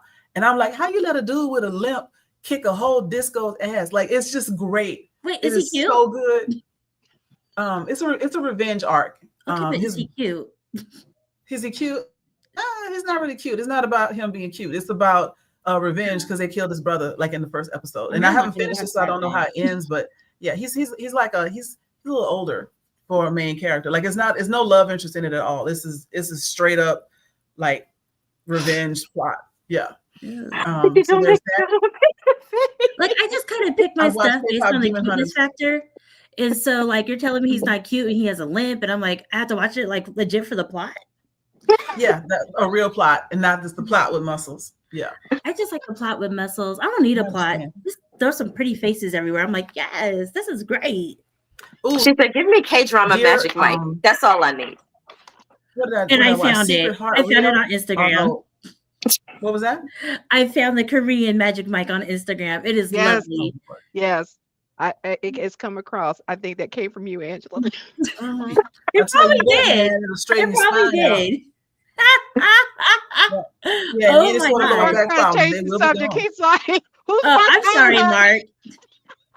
I hear about Koreans. I go straight to, but is he cute?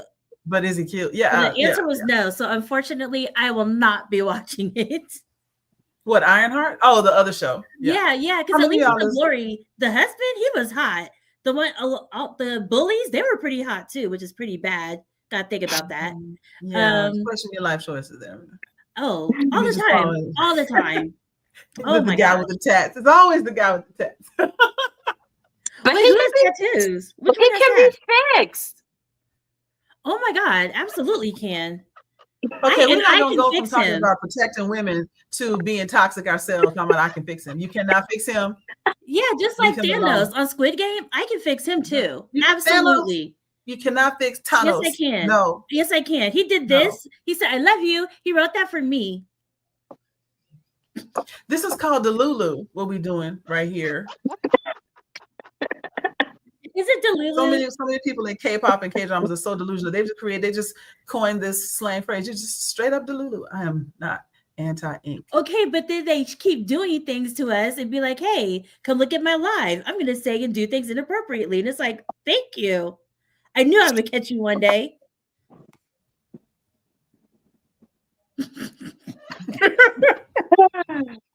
I was trying to get you to stare. But Ironheart. Has anybody watched Ironheart? I haven't. Not yet. I have. I like it. I watched it. Really good. Yeah, they did a really good job. Is it Tokyo Ghoul? Oh my God! Did you guys show her my car? What? No. No, Izzy, her car. Yeah, her nerdy car. But I watch Ironheart on TikTok right now. I will say, it's really well done. Although Natalie steals the show. Yeah, 100%. Nice. Can you see it? Nice. Yes, we can see it. Yeah, and that's her car. Say somebody's not into nerd stuff when they got a whole wrap car like that, right? I always get questions sometimes too, and it's so funny because my husband doesn't know anything about anime, and they'll go straight to him instead of me. I'm like, actually, his car, my wrap. Wow. That's you know what? That's just another example of like that sexism, patriarchy, whatever you want to call it. To look at it and assume that it's his because it's cool looking, you know? Oh my God. So I was at the courthouse the other day, had my car parked there like I always do in the front. So when people, are walking out the courthouse, they can see me. And I have a handicap decal, whatever. And I was talking to my mother on the phone, and this cop comes up, is like, hella hard. And I'm like, can I help you? Oh, we just want to make sure you're handicapped. What? He said 5 or 6 people came into the courthouse and reported me for parking handicap, and I do have a handicap decal. They just haters, man. Right. I was like, so because it's an anime car, you guys just assumed if somebody cannot be handicapped. Must be some young 20-year-old able-bodied person Right. with no issues. Right.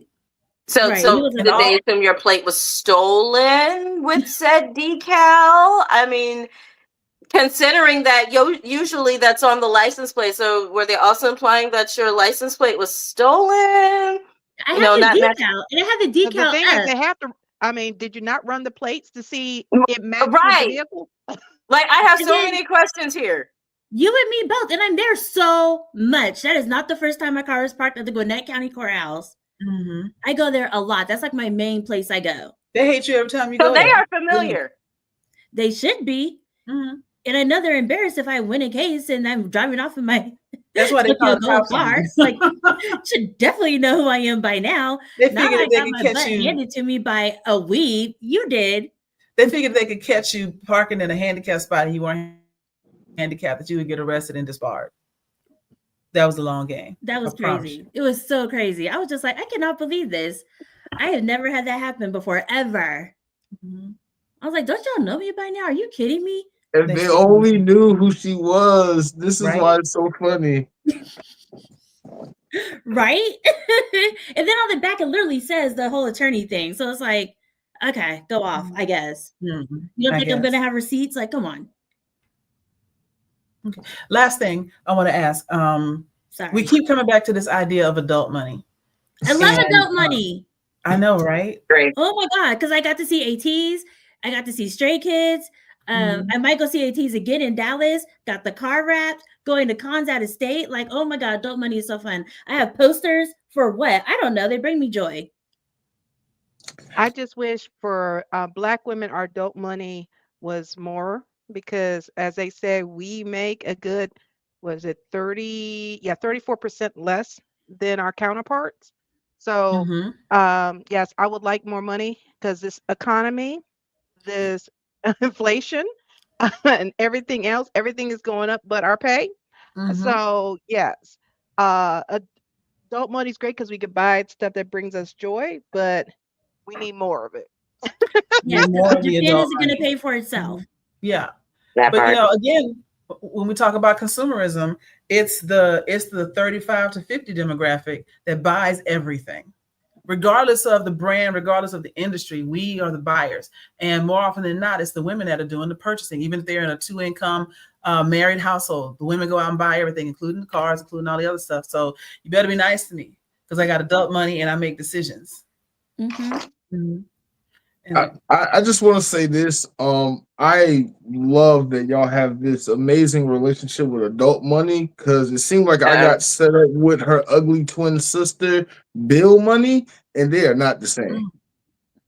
so, okay, can I ask a vulgar question? Go Ooh, for it. Okay. I am locked in. How much money do you make, Mark? Give me a I ballpark. Between make what and what? so much money. Why did I just say that line? I make Is it between between 25, 50, 50 to 75, 75 to 100? Don't get let's quiet say now. 50 to 75. 50 to 75. Okay. So yeah, you're poor. I mean, I know that. I know Yes. that. I was gonna Hey, I I'm was with trying you. to tell you like I'm how in to that be same manager, range but now with you you, Mark. So I'm poor Mhm. too. But Mhm. like You're I poor live by too. myself. I don't have a significant other. Ain't nobody Right. paying the bill. This YouTube stuff for the birds. The I poverty line got has moved up to $35,000.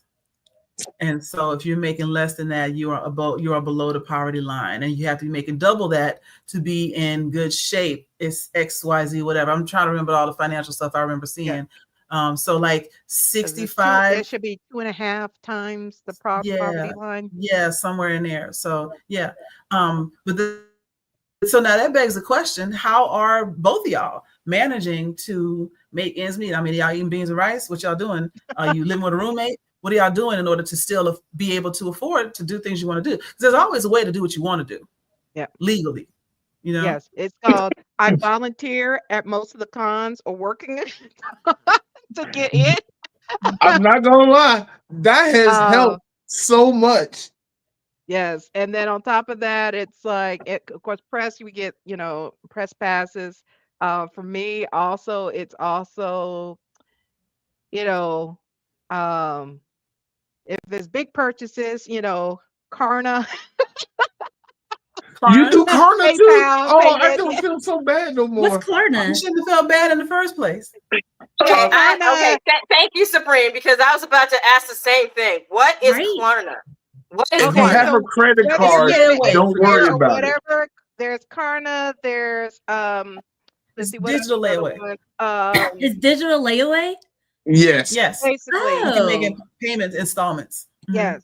So there's like Okay. Usually on like Karna, Etsy or Okay. Shop. there's Affirm, there's some other ones that you have the option if you want to pay with your card, or you can use them, and then they'll break it down like for 0 interest, you can make this many payments at this dollar amount with no interest, or if you want lower payments, you're going to pay some interest on it, but it can be more consumable for you to take on. So a lot of even airfare, they Mhm. have payment plans that you can do that. The trap. And I'm not even gonna lie to you. I do. It is I a, I mean, feel like Tanya that's says mildly that a it's trap. Tanya says it's it is hard a on your trap. credit. It's like a payday loan type of place, but like digital or like a BS Yeah, credit card. But I ain't gonna lie, Karna is how I get groceries. yeah. This is why 'Cause I'm if not if eating beans and yeah, rice. because if Now you're if going you in debt don't for do groceries. the smaller payments that it has interest on it, then it's not as hard on, yeah, as far as costly to you, because they're breaking it up like, one thing I did, it was like, okay, if you do over 6 months and it's X amount of per month, you pay it without interest. That let me go ahead and do that. I try to avoid getting the ones with interest. Tanya's saying Mhm. both of them are really hard on credit. If yeah, because it's like any loans and stuff. Tanya said they are weighed as subprime loans if you have longer contracts. See, that's why you don't do the longer contracts. You do the Hmm. short-term contracts with no interest, so you don't, so it doesn't weigh on you. Yeah, don't Yeah, do the that's Mhm. what I long-term. did. Yeah, And I make sure I do Karna and my plug get paid before anybody else get paid. So Oh my God, you are so right, Tanya. Because I volunteered before at AWA and MomoCon, Mhm. and once I finally came up, I was like, never again. yeah. Yeah. Hey, Yeah, after my I think it was my second or third year volunteering at AWA, I love that convention. I do, but yeah, never again. Never Mhm. again. I had one girl cry on me in Lost and Found because I could not give her phone because I'm like, ma'am, I need you to give me the phone number so we can confirm that this is yours and you're not taking someone else's phone.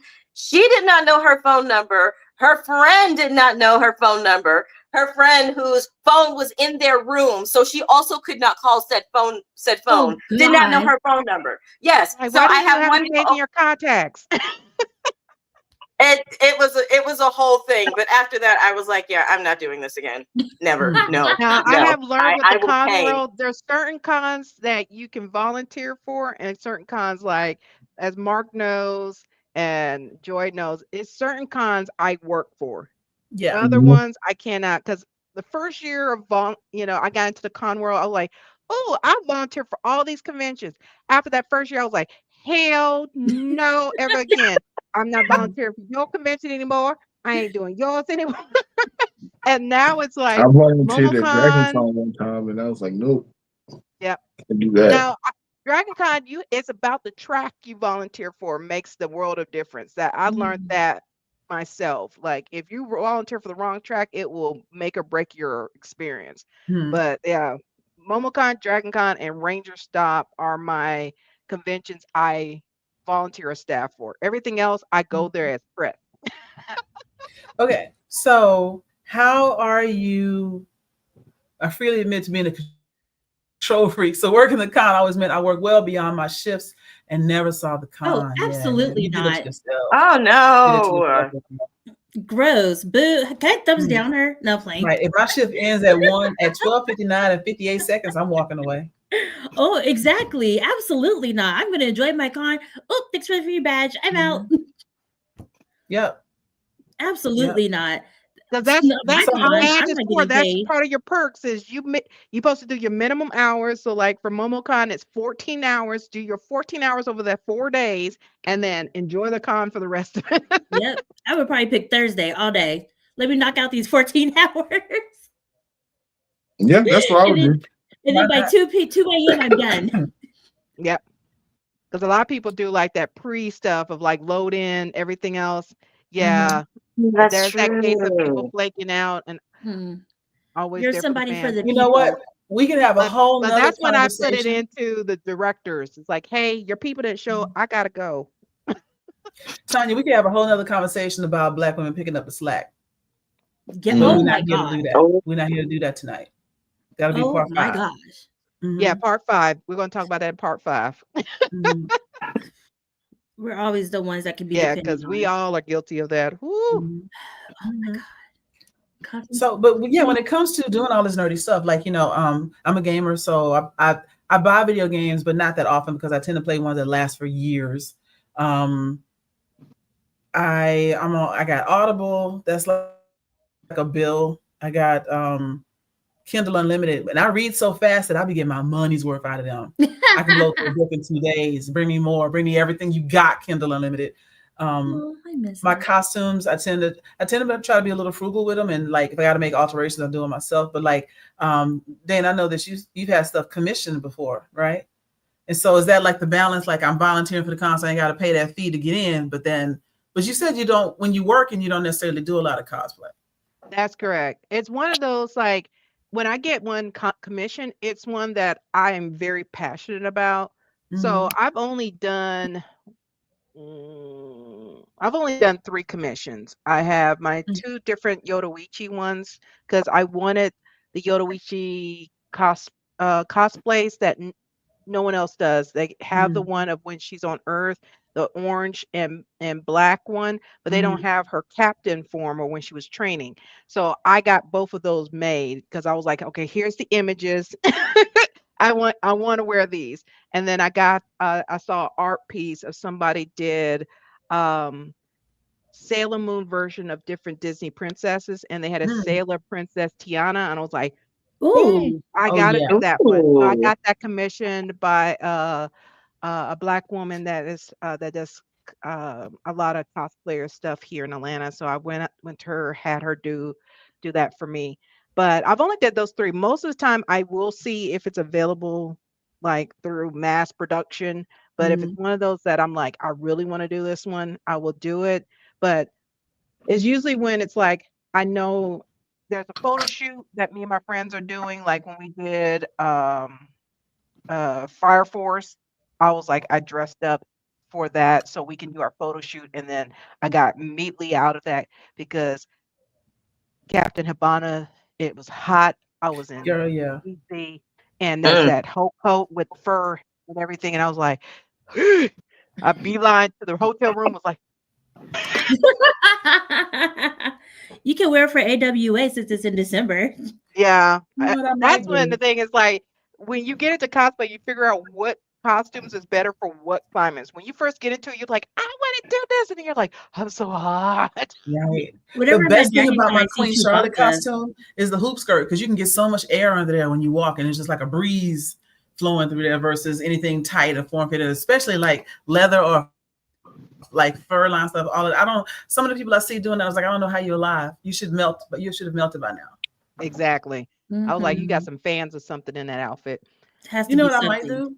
I think I That's might do correct. some You should easy have cosplay volunteered this for at year. least one con. I Yes. actually agree with that because it Mhm. gives you perspective of how much work it is done. Because a lot of people don't appreciate that people are doing this are volunteers. They are not paid to Mhm. Mhm. work this convention. So don't treat me like you do these, hospitality people. I am a volunteer. Right. I will quit right now. Right. I will take the tag off and throw it at you. Right? Kindle Unlimited hates me. Yeah, I got a long list of stuff too. Must be nice. Well, we are coming up on an hour and 45 minutes.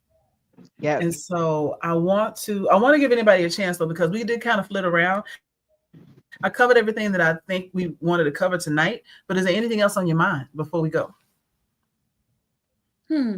Should I go to AT's in Dallas? I don't know. I'm still trying to decide. I think you should. Should I? If your schedule and your money allows you to. See, like, this is my dilemma, right? So AT's came out with their first stop in America was in Atlanta on July 10th. And it was like, okay, cool. We get to be the first stop. Yay. And then after they announced their tour, what did they do? Hey, you guys, we have an album coming out July 11th. What? So they were singing some songs that I was not familiar with. And I was like, am I not a fan? Like, what happened? And it's because they were dropping the album. So we basically got a sneak preview, but it wasn't, I don't know. I don't know. So you heard Lemon Drop before everybody else?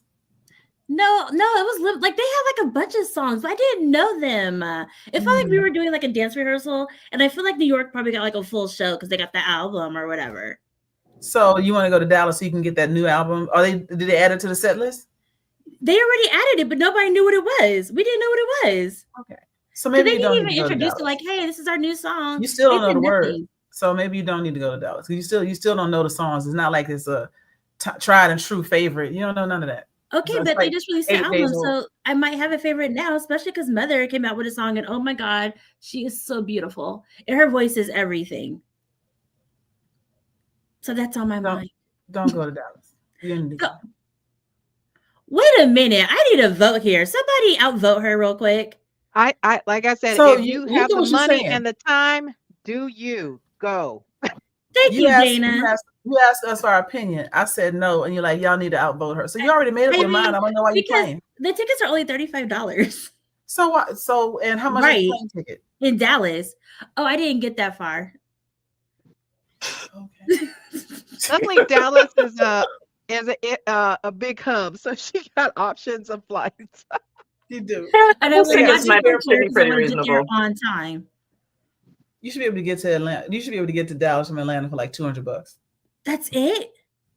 On Southwest. Especially if you have like Southwest. That's a lot of money. Sales and stuff.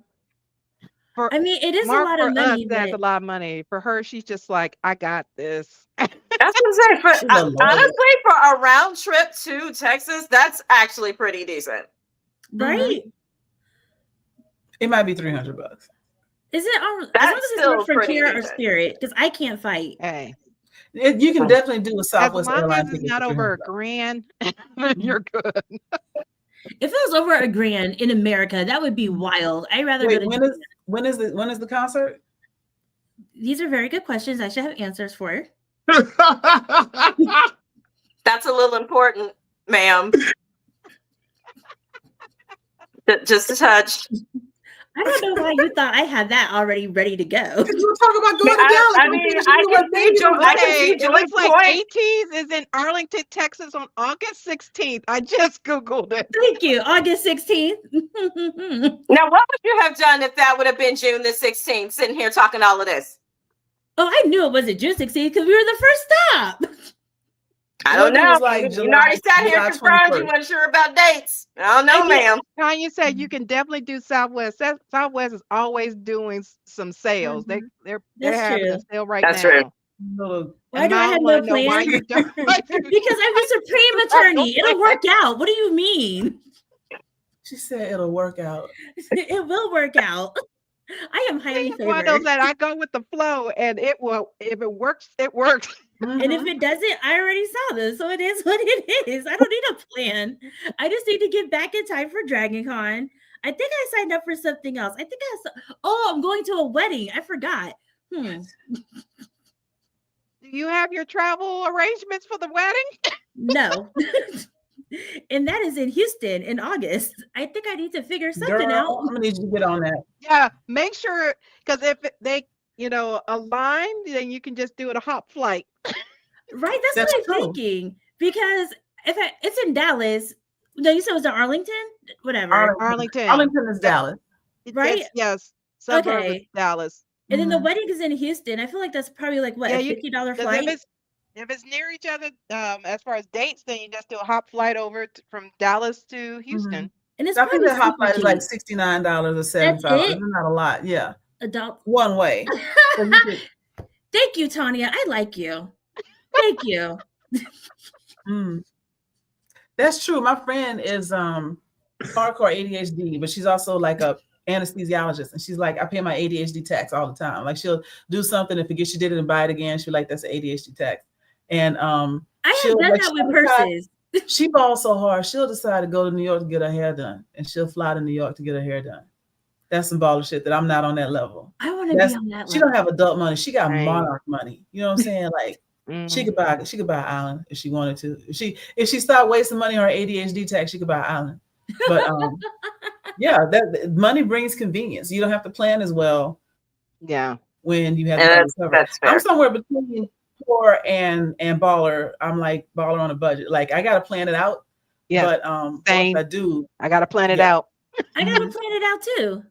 But you're not. You okay, but that's like a month away. What? That's like a month away.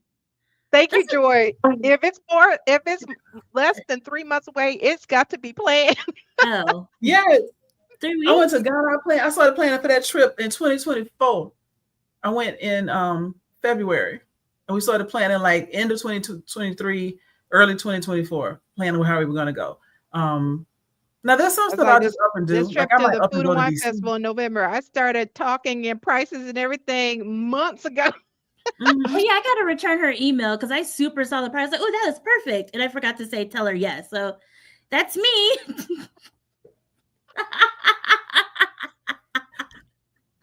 I stress my husband out all the time. I don't know how he stays with me.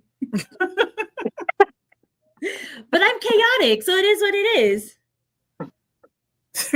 Exactly, Tanya. ADHD taxes are levied on a variable rate, but always taken and in full effect. Ask me how. Yeah, same. You know how many spice containers full of nutmeg I have? I have 4. I don't even use nutmeg. I use it like for eggnog at the end of the year, once every now and then. I do not like eggnog. I kept thinking I needed it. Oh, I'm so sorry, friend. Mm-hmm. Oh. Wait, for women in relationships, making more money than your partner ever an issue all the time. Yes. It's not a problem. If you have a good partner, it's not an issue. Yes. But me being somebody that's out in the dating world, I catch that all the time. I've been catching them strays since the 90s. Mm-hmm. Like I remember my friend fixed me up with some guy in the middle of nowhere. We living in like Podunk, Tennessee, and I was an engineer, and he said he was an engineer. So she thought we would go out. We went out. It turns out he was some sort of like sanitation engineer. You know what I'm saying? He was janitor, which, okay, I wasn't even tripping off that.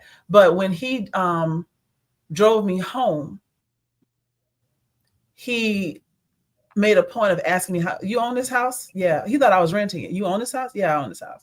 "How much did it cost?" "Why does it matter?" I need to know. Don't worry about it. Do you make more money than me? I'm an engineer at Kimberly at Procter & Gamble. What the fuck you think? So he actually went around the neighborhood looking for other houses for sale in that neighborhood so he can get an average price. So then he came back and rang my doorbell and said, "I know how much you pay for this house." And then I never saw him again. Why though? Why? Why do you put this much effort into somebody that you clearly are not that interested in? You only went on one date with. Help me understand that. It's giving he's probably still alone. It's giving he's miserable. I'm sure he is somewhere. But yeah, so the patriarchy and men buying into the belief that they have to pay. So that's a double-edged sword, because there's a lot of women that support that belief too. Like you have to pay for the first date, or you have to pay going out, blah, blah, blah. And so if a guy, half the girls he dates say it doesn't matter, and the other half are like, you got to pay for everything, he doesn't know what he's getting into until he shows up for the date, unless they talk about that ahead of time. But you're right. It's never been an issue for me. I have never dated a guy that made as much money as I did. And I'm 51. So it's never become a problem for me, but I've had several men that felt either emasculated or like I wasn't letting them lead or what have you, because I made more money than them. Bro, I'll let you lead. You ain't going nowhere though. I mean, it's not my fault. Do better. That's what my husband calls me. But that's because we've been in law school together. Like, he's not a lawyer, but he supported me while I was in law school. So we knew eventually one day I would make more money. Yeah. So he's always been my partner and supported me. So, and then I didn't have to work for like 14 years. I was bored. And I mean, I've had guys that were like really good guys. I've dated some really great people. It just didn't work out for whatever reasons, logistics, cities, couple infidelities, whatever. I forgive them for that. Not on me. I've never cheated on a guy, but a couple guys cheat on me. It's like, all right, we done, but we can still be friends later. But my point is, money wasn't an issue with all of the people that I've dated, but it was enough of an issue to where I stopped telling people what I did for a living. Or I would stop. Like I have a friend that she is a neonatologist. So she deals with like premature babies. Her whole job is saving lives, literally, not just like taking blood work and whatnot. She is on the front lines with that. She makes a ridiculous amount of money. And if a guy asks her what she do, she says, I work at the hospital. Because she knows they're immediately going to think that she's maybe a nurse or maybe like a radiation tech or something like that, something low level. They're not assuming that she's one of the premier doctors in her state. And then when they find out, they have a problem with it. And so that's one of those generational curses we need to break. Stop worrying about it. Because they always think I'm like paralegal. You know who ain't never worried about making money? Who? Dudes that be slinging that thing. Like the community dick don't never have a job. Don't never have money. This is not the After Dark episode. And the homosexual. Homosexual, yes. The ones The that homosexual. need a place to stay. They will sling their way into a bed in a minute. They'll do it every 3 months. And breakfast. If you're paying for my bills, paying my phone, paying for my food and everything, I got you, girl. Right. They know who to go to for Christmas. They know who to go for like, Valentine's Day. They know when to break up with the high maintenance one. Yep. They know. Yep. They know when to break out. They be like, yo, there was a song called Community D, which is hilarious, by the way. But it's an interesting dynamic. I mean, I'm being serious about this. This is the interesting dynamic because they don't feel the need to have to prove themselves or how much money they make or whatever, because they know that you are whatever situationship y'all might have, you're with them because you want them. Continue providing, right? Maybe if you're lucky, maybe some witty banter. Y'all might go to a party. You might go to a party once. Summer will be over soon, so keep an eye out because they are like old people headed to Florida and they're looking for somewhere to bed down for them. Yes, they will absolutely be looking for a winter wife that they will break up with before Valentine's Day. Yes, because they don't want to buy And if you have a ton of kids, they're like, "Oh no, I don't want to spend that much money for Christmas." Let me go with the single one. Because they got to break up before Christmas and Valentine's Day because they know, that person's gonna expect a gift. Yep. So break up right after Thanksgiving. Go find somebody else. Yeah. Do it for like 3 months. March is about to be spring, so you get ready for your for Valentine's Day at Thanksgiving dinner, and to break up with her at Thanksgiving dinner. This is too much. And walk out, and then like tell her you've been working on yourself, and come back in March and be like, I'm better, baby. And she'll believe you. It's my New Year's resolution. When you talk about representation, SZA, and what was that movie that came out? Just One of Them Days? Yes. Did y'all see that movie? I did. Okay, so in that movie, she's with a guy who clearly is a mess, spends their rent money on some t-shirts trying to do a hustle, and that's why they end up having to try to get money for the whole movie, is trying to get money to pay rent by like 5 o'clock or whatever. But at one point, he comes out the bathroom or comes out the back, and it's basically like, y'all can't see this, like his shorts look like this, right? Yes. And Keke Palmer was like, I see why you with him. Yep. I understand. Yeah, he was definitely a homosexual for sure. He definitely was such an idiot. Yes. He had flitted off to another woman to be her homosexual by the end of the movie. Like, it was ridiculous. Yep. It's just like, you can keep him. But my point in all of this is, men out there, if you want a nerdy girl that'll play video games with you, so this is another thing, and I know we're running over time, play video games with you, she might beat you. Be okay with that. She might know more anime than you. Be okay with that. She might know sports better than you. I have a friend who's a diehard Cincinnati Bengals fan. She knows them stats. Her fantasy football league is always on point. Be excited that she's into that kind of stuff instead of mad that she's better than you at it. Be better. Support her. But also step up your game. Step up your game, because that's something you can actually do. Don't be weird. Don't go up to somebody and kind of be like, want to make out? Nope. Also, do Nope. not Right. randomly follow them around the con. Do not follow them around the con. No. Don't be weird. Right. Well, Don't I be mean, be weird. weird, but like cute, nerdy In a, Don't be weird. creepy. in a nerdy There we weird. go. Yeah. There we go. Don't be And creepy. the definition of I don't want creepy. to turn around. I don't want to turn around, and every time I turn around, you're hiding behind a fake ficus somewhere because you know I see you. The Oh definition my of God. Yes, that creepy has is happened. doing something with some sort of sexual innuendo that is like unrequested, unwarranted, and inappropriate. That's creepy. Don't be sliding up against people. Don't sniff hair. What are y'all doing with that?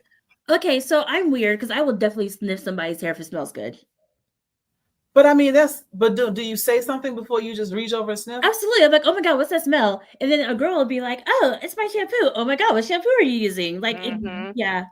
I'm talking Also, about please- this right here. Like you standing right here and they just Oh. get off me. What's wrong Just with because you? you saw it in a movie, because I think there's a K drama I seen come across my ass because the guy is in the back and the girl walks in. He's like, and then his assistant looks over at him like, Yeah, because "What that's the hell?" creepy. Don't be that obvious. Yes, Steph. Also, please, when I sit down to cross my legs, do not crawl over and lick my shoe. I don't know you. I don't know you. Who licked your shoe? Okay. You should have started an OnlyFans for that one. Oh God. No. Yes. Okay. So I'm at a panel at AWA and just minding my own business. This is like an AWA After Dark thing. I have on like these black spiky platform heels. I'm just kind of chilling there. I cross my legs and I randomly feel something bump against me in the dark. I look down and there's this random guy just freshly licking my shoe. And I'm just kind of like, so this just happened. Oh, And he my crawled God. back away into the darkness. But yeah, don't do that. Please don't. Like Orochimaru, just Man, wow. seriously, like I thought that dude was probably gonna climb on a wall or some shit. But yeah, he crawled back away in the darkness once he was done. Girl, he was a demon. Ooh, but K-pop demon hunters, they could be my idol. Absolutely. I'm here for that. That song is banging. I love. Right? If you haven't seen K-pop Demon Hunters and you like anime, you should watch it. It's a great show. It is so good. The It's only songs like an are hour and a half everything. movie. Mhm. Yeah, to kick him dead in the face. I got this chin from licking this girl's shoe.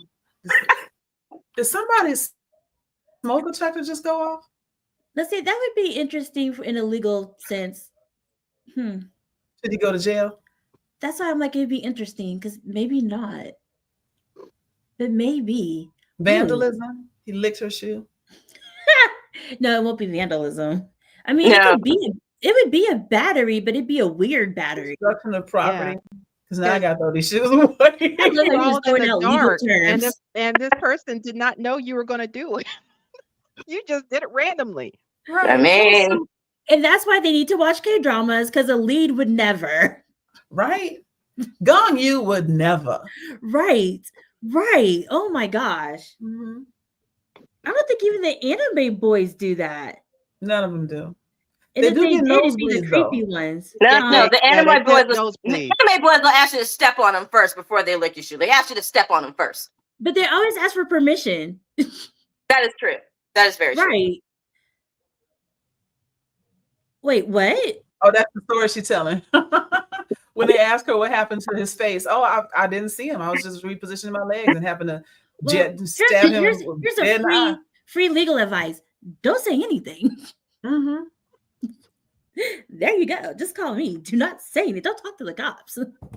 If you're Oh, talking to the I know. cops, they already think that you're Yeah, guilty. use your rights. And they can No lie right to you. to be So, silent. Okay. She says my story and I'm sticking to it. So one thing I want to say before we go is Black women. We've talked a lot about Black men in nerdy spaces. I mean, Black men protecting Black women and those other stuff. Black women, we got some work to do on our own. Mm-hmm.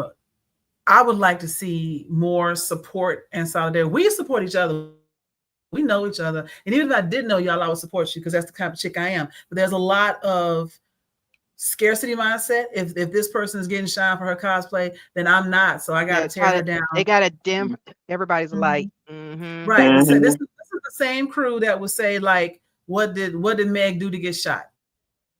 You know, there's women out there like those that. people. Right. Black women, y'all, some of y'all need to do better as well. And I really want to bring you with us, but Harriet Tubman had a gun for a reason. So do better in life. I concur with that. It's not hard. It pays. You don't have to be rich to be nice. Usually most rich people are a-holes, but right. It doesn't cost anything to be nice. It doesn't cost anything to be evil either, but you might get a medical bill because you might get hit. Yeah. So there's that. That part.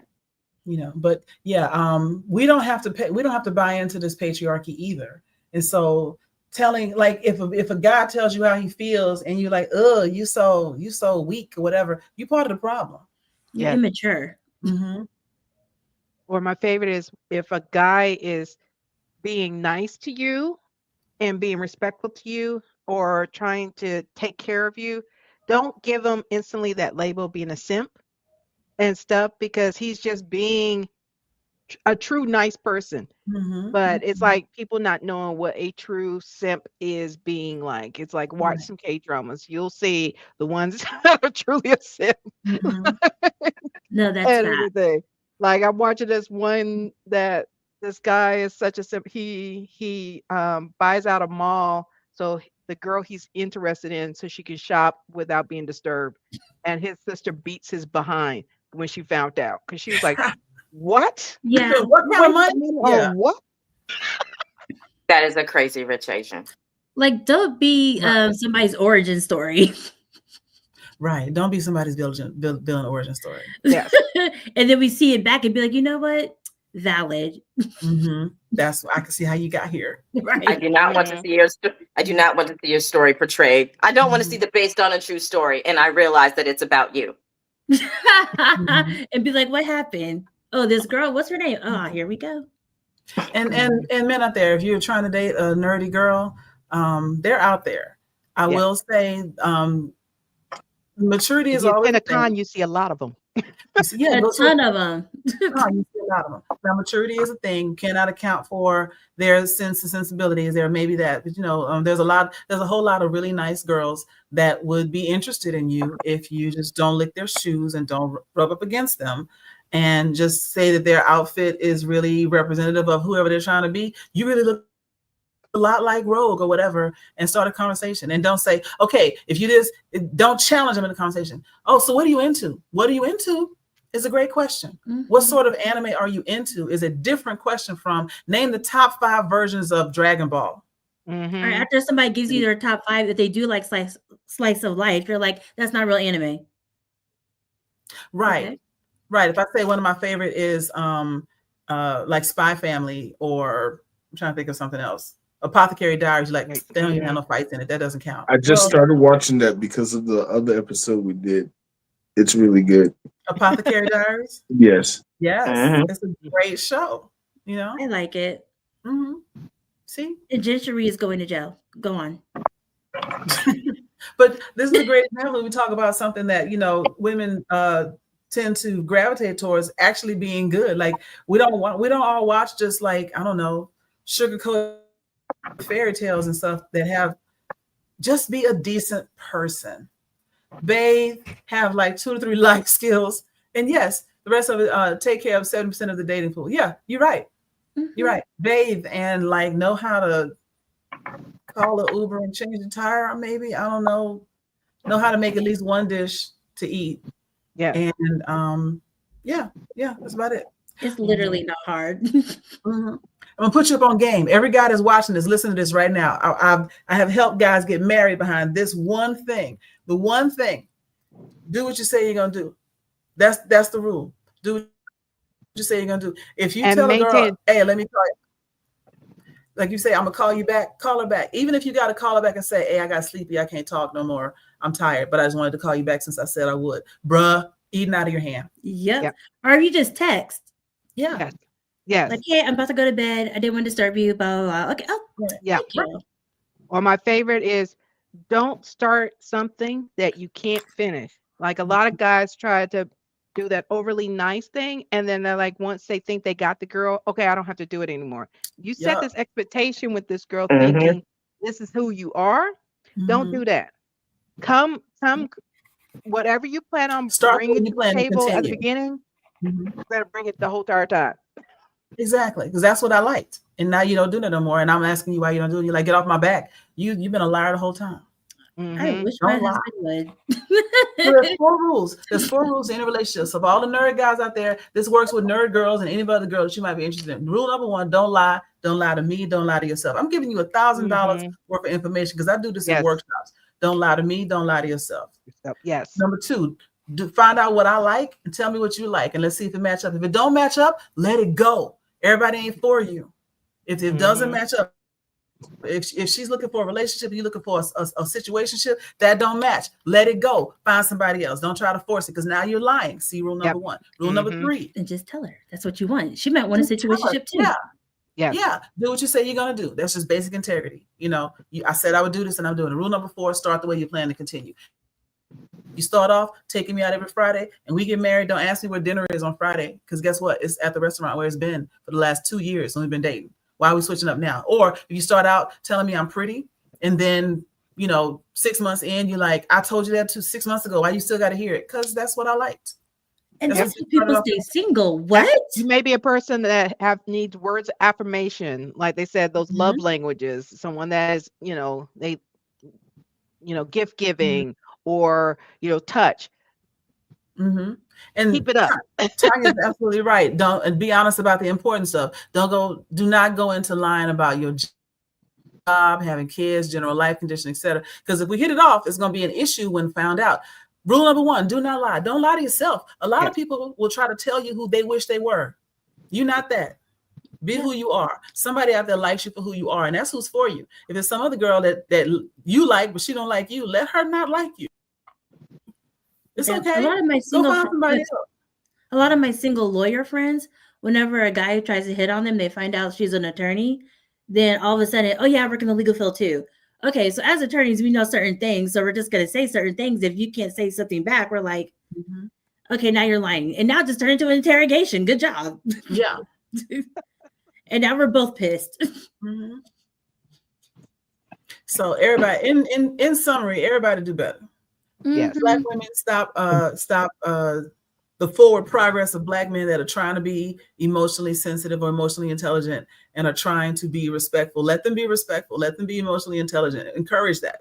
Don't fall back on stereotypes, because that's part of the problem. Black men, don't be creepy and tell the truth. Yes. And the other 70% will work itself out. And if you have a different preference, don't knock down the other, I guess, race because you have a preference. Yes. Right. Don't tell me that you only date other races because Black women are a problem. No, you the problem. You really are. If you say just date the And if person, you're hearing this fine. and you feel like offended with what I said, I will say it to your face. I meant it. Mm-hmm. Absolutely. I hate that. Yeah. Because I mean, like you can. It's one thing to say, I have a preference. Like a lot of athletes might date hypothetically like white women, but if you went to a PWI school, that's all you saw. I get that. I understand why you with white girls. Just all you ever seen. But if you went to like FAMU and you like I only date white girls because Black girls be on a BS, sir, get yourself together. Right. And which girls were you going after versus which type of girls were you going after in a different race? Mm-hmm. Questions that need answers. I can't wait for the next men one. I'm going to be in that chat being a terrorist. Being a whole menace. We've gone overtime once again. Absolutely. We cannot get it together. We cannot get any of these to be less than 2 hours. So I am going to. The thing is, the conversations need to happen, and there's so much to be covered, and that's how it is. Unfortunately, when it's a good panel, like the stuff we're talking about, 2 hours. Keeping it under 2 hours is going to be hard. Yeah, you're right. You're right. And next episode. Right? Yeah. On the next episode, we will continue our discussion around whatever it was we were talking about that we wanted to keep talking about. K-pop demon hunters. Yes. Yes. And just other forms, other forms of entertainment outside of that are still considered niche but maybe outside of specifically anime. Like, I would say K-dramas and K-pop. The group here could have a whole discussion around that and why it's so attractive to, why K-pop in particular is so attractive to Black women. I saw a whole lot of sisters at Stray Kids concert, but we're not going to talk about that tonight. And a lot of ATs too. Yeah. Yep. And the girls who were walking to the Beyonce concert, we kept getting confused because, ATs has like a cowboy theme too. So a lot of the Black girls were like, oh my God, I'm going to that concert. They say a different city, but they need to come to Beyonce because Beyonce is only doing Atlanta. She's not doing like every state. Right. So yeah, we are everywhere. We are everywhere. Everything. We are the base of what's cool. Yes. But we are now out of time. K-pop panel. We can do a K-pop panel. Yeah. K-pop. See, K-pop. I call it K-pop and pop. K-pop. There's a phrase called like the Korean wave because a lot of it started with Korea and it's now it's spread to like Japan and China and everything else. So we could do a whole like Asian culture appreciation thing or something on us. Yeah. For music, then we do dramas as a separate thing. I like that. We enjoy it's probably going to tie in together. So can we really separate it? It would be hard. We would end up talking about. I know, right? That's how like we're both squirrel time people. is a social concept. I mean, I feel like the amount of melanin is inverse related to the amount of care given to time. The black and very the But like every ethnic group I know is like they got their own version of CP time. We all do. There's only one race that actually cares about time, and so they're the odd person out. But anyway, how that happened. But we're made to be strict to that standard for them. You're not even supposed to eat breakfast, lunch, and dinner at the times that we do. All of that was built around industrial timelines. Eat before you get to work. You get one break during work and eat after you leave work. We really should be eating around like 10, 2, and 5. But anyway, once again, we're shutting this down. We're done for the night. Okay. I really enjoyed talking to all of y'all. But I'm going to ask, before you go, tell us where we can find you on social media. Dana? For myself, you can find me under Danique Events, Danique Cosplay, on all social media platforms, and of course Moana Nui Podcast on all social media platforms. So definitely like, subscribe, and hit that notification button so you can keep up to date for everything for this show and other stuff that I'll be doing. All right. Steph. And I can be found on all platforms at b.cunningham cosplay, and you can hear my Toku covers and our new podcast coming on Blue Storm Entertainment on YouTube. Wonderful. Angie? And I'm the Supreme Attorney on Instagram, TikTok, and YouTube. And I'll be at ATL Comic Con doing Is Your Favorite Anime Character Going to Jail Saturday at 2:00. Wonderful. And I am Joy Stevens, also known as Joyride08. You can find me on Threads talking about K-pop. Good luck with that. That's pretty much all I talk about there. And on Instagram, same title. And I am also one of the co-hosts and moderators for Vistory and Moana Nui What You Watching on the Moana Nui podcast channel. And now a repetitive or recurring moderator for Blerdkast as well. So yes, the Blerdkast Moana Nui collab. Collabo. Yes. It's like DC and Marvel got together finally. It's great. Yes. But thank you everybody that hung out with us in the chat. The chat was on fire tonight, and I really appreciate that. And look for us again. So Mark and Dana, when's the next show coming up? I'm so happy you asked. In 2 weeks. Wait, 2 weeks? About 2 weeks. We'll be back August 4th. That's 3 weeks. We'll be back August 4th, Monday at 8 p.m. with Black Men in Nerdy Spaces. I'm actually kind of glad we ended it on the note of bringing up that show because I'm going to bring up some of the topics we talked about here, but ask them and get their perspective. So look forward to that. And then, of course, on August 11th, we will be talking about Black businesses in nerdy spaces. So definitely tune in for that. Those will be our next two shows that we have in the month of August. Yes, and there'll be another one, but I'm gonna save that one because that's one I've literally been itching to do for so long now. But it's Dragon Con related. I'm gonna just leave it at that. So I'm gonna be so happy for that. But thank everyone for coming on. Thank everybody for watching. This has been Blerdcast Live, collaboration between Moana Nui Podcast and Blerdography. You can subscribe to both channels on the links are in the description, but go to Moana Nui, give their team a like and subscribe, and go ahead and subscribe to my channel. And of course, if you want to support Blerdography, you can do so by becoming a channel member for as low as $2 a month to receive bonus videos, members only videos, and exclusive access to get early access to upcoming releases and videos. Lights are going dead, so we know we gotta go. But peace out. See y'all in August. All right. Bye, everyone. Bye-bye.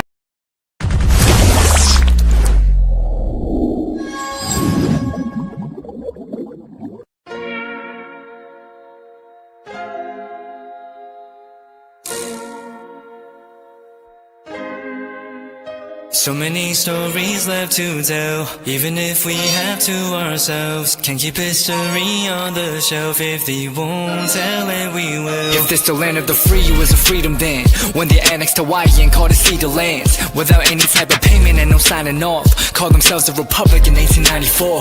1.2 million acres overtaken from the native Hawaiians. When they resisted, the West retaliated in violence and erasure. The Hawaiian language is banned as part of colonialism's plan to expand, Stuck between a rock and a hard place. Multiple bombings of Kaho'olawe. As a part of their ongoing war with Asia, used it as a place for target practice. No consent or compensation. Colonizers call for annexation. No regard for all the locals. School will never let you know. So many stories left to tell, even if we have to ourselves. Can keep history on the shelf. If they won't tell it, we will. Too many stories left to tell, even if we have to ourselves. Can keep history on the shelf. If they won't tell it, we will. So if we put Hawaii into perspective, well, Black and Asian history is interconnected. Considering the fight with the Pacific, then of course versus Asia, they was treated as a middleman for war, but didn't let the Western colorism run its course. Cause dark skin was a sign of dignity to core. The land was taken in the name of capitalism, when prior to it was an actual kingdom. Clap back at the system. Stuck between a rock and a hard place. Multiple bombings of Kaho'olawe. As a part of their ongoing war with Asia, used it as a place for target practice.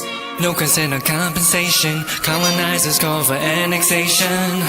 No regard for all the locals. School will never let you know. So many stories left to tell, even if we have to ourselves. Can keep history on the shelf. If they won't tell it, we will. Too many stories left to tell, even if we have to ourselves. Can keep history on the shelf. If they won't tell it, we will. So many stories left to tell, even if we have to ourselves. Can keep history on the shelf. If they won't tell it, we will. Too many stories left to tell, even if we have to ourselves. Can keep history on the shelf. If they won't tell it, we will.